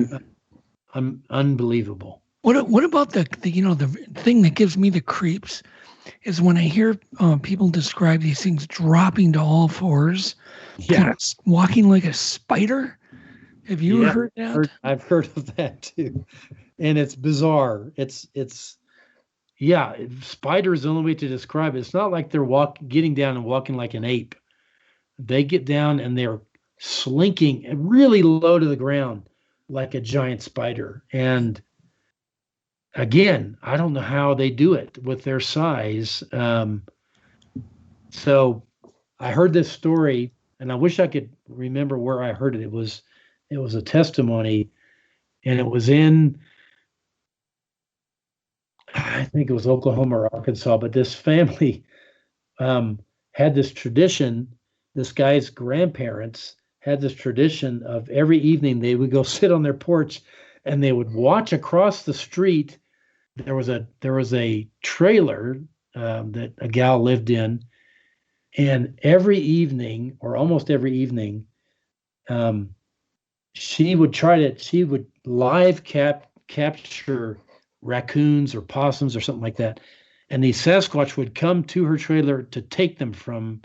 She would give them to them like she was feeding them, still alive in the trap, and they said, this kid said, the one time he was with his grandparents, it was like their evening entertainment. Go sit on the porch and watch this.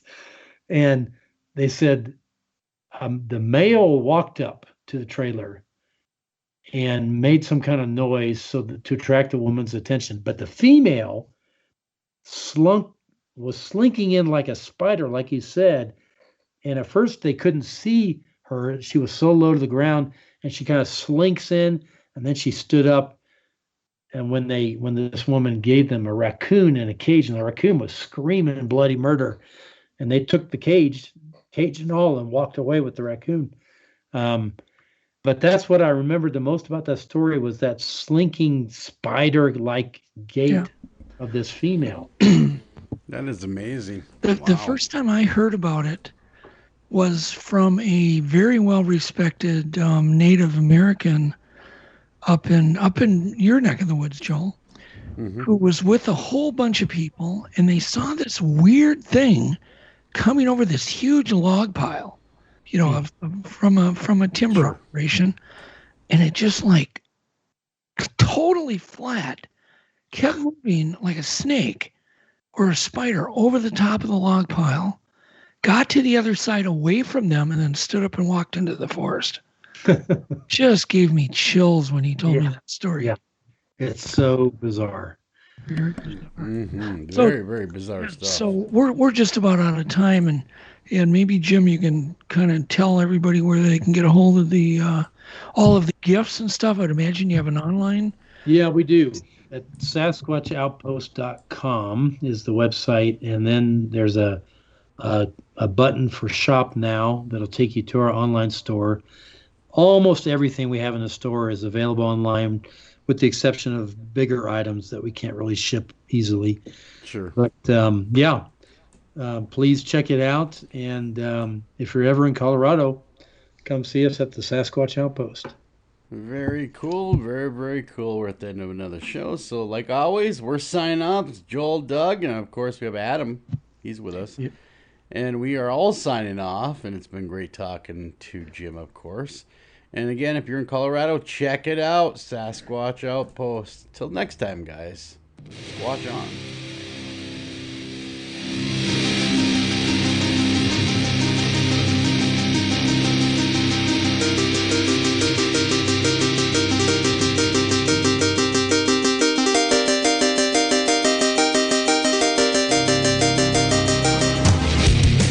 Hey, Randy, what you doing? Oh, hey, Dave. I'm just making a list of things that make me feel really, really good. Wearing Bombas socks. Trust me, that's number one on my list. Bombas socks feel so good because we use the smartest design and best materials, making them the most comfortable socks ever. Plus, because socks are the number one most requested clothing item in homeless shelters, we donate a pair for every pair purchased, and that feels pretty good too. To shop Bombas or learn more about how your purchase supports those experiencing homelessness, go to bombas.com/comfy and get 20% off your first purchase. Enviar nota de voz al group chat. Buenos días, ¿quieren desayuno de McDonald's? Guille dice, eres la mejor. Un sausage McMuffin, please. Laura dice, sí, sausage McGriddles para mí. Ale dice, ya comí, pero me traes un hash browns, love you. Mi colega favorita, tío. Llévate todos tus favoritos de desayuno como un sausage McMuffin por unos pocos dólares, solo en el $1, $2, $3 menú de McDonald's. Precios y participación pueden variar, no puede ser combinado con un combo meal.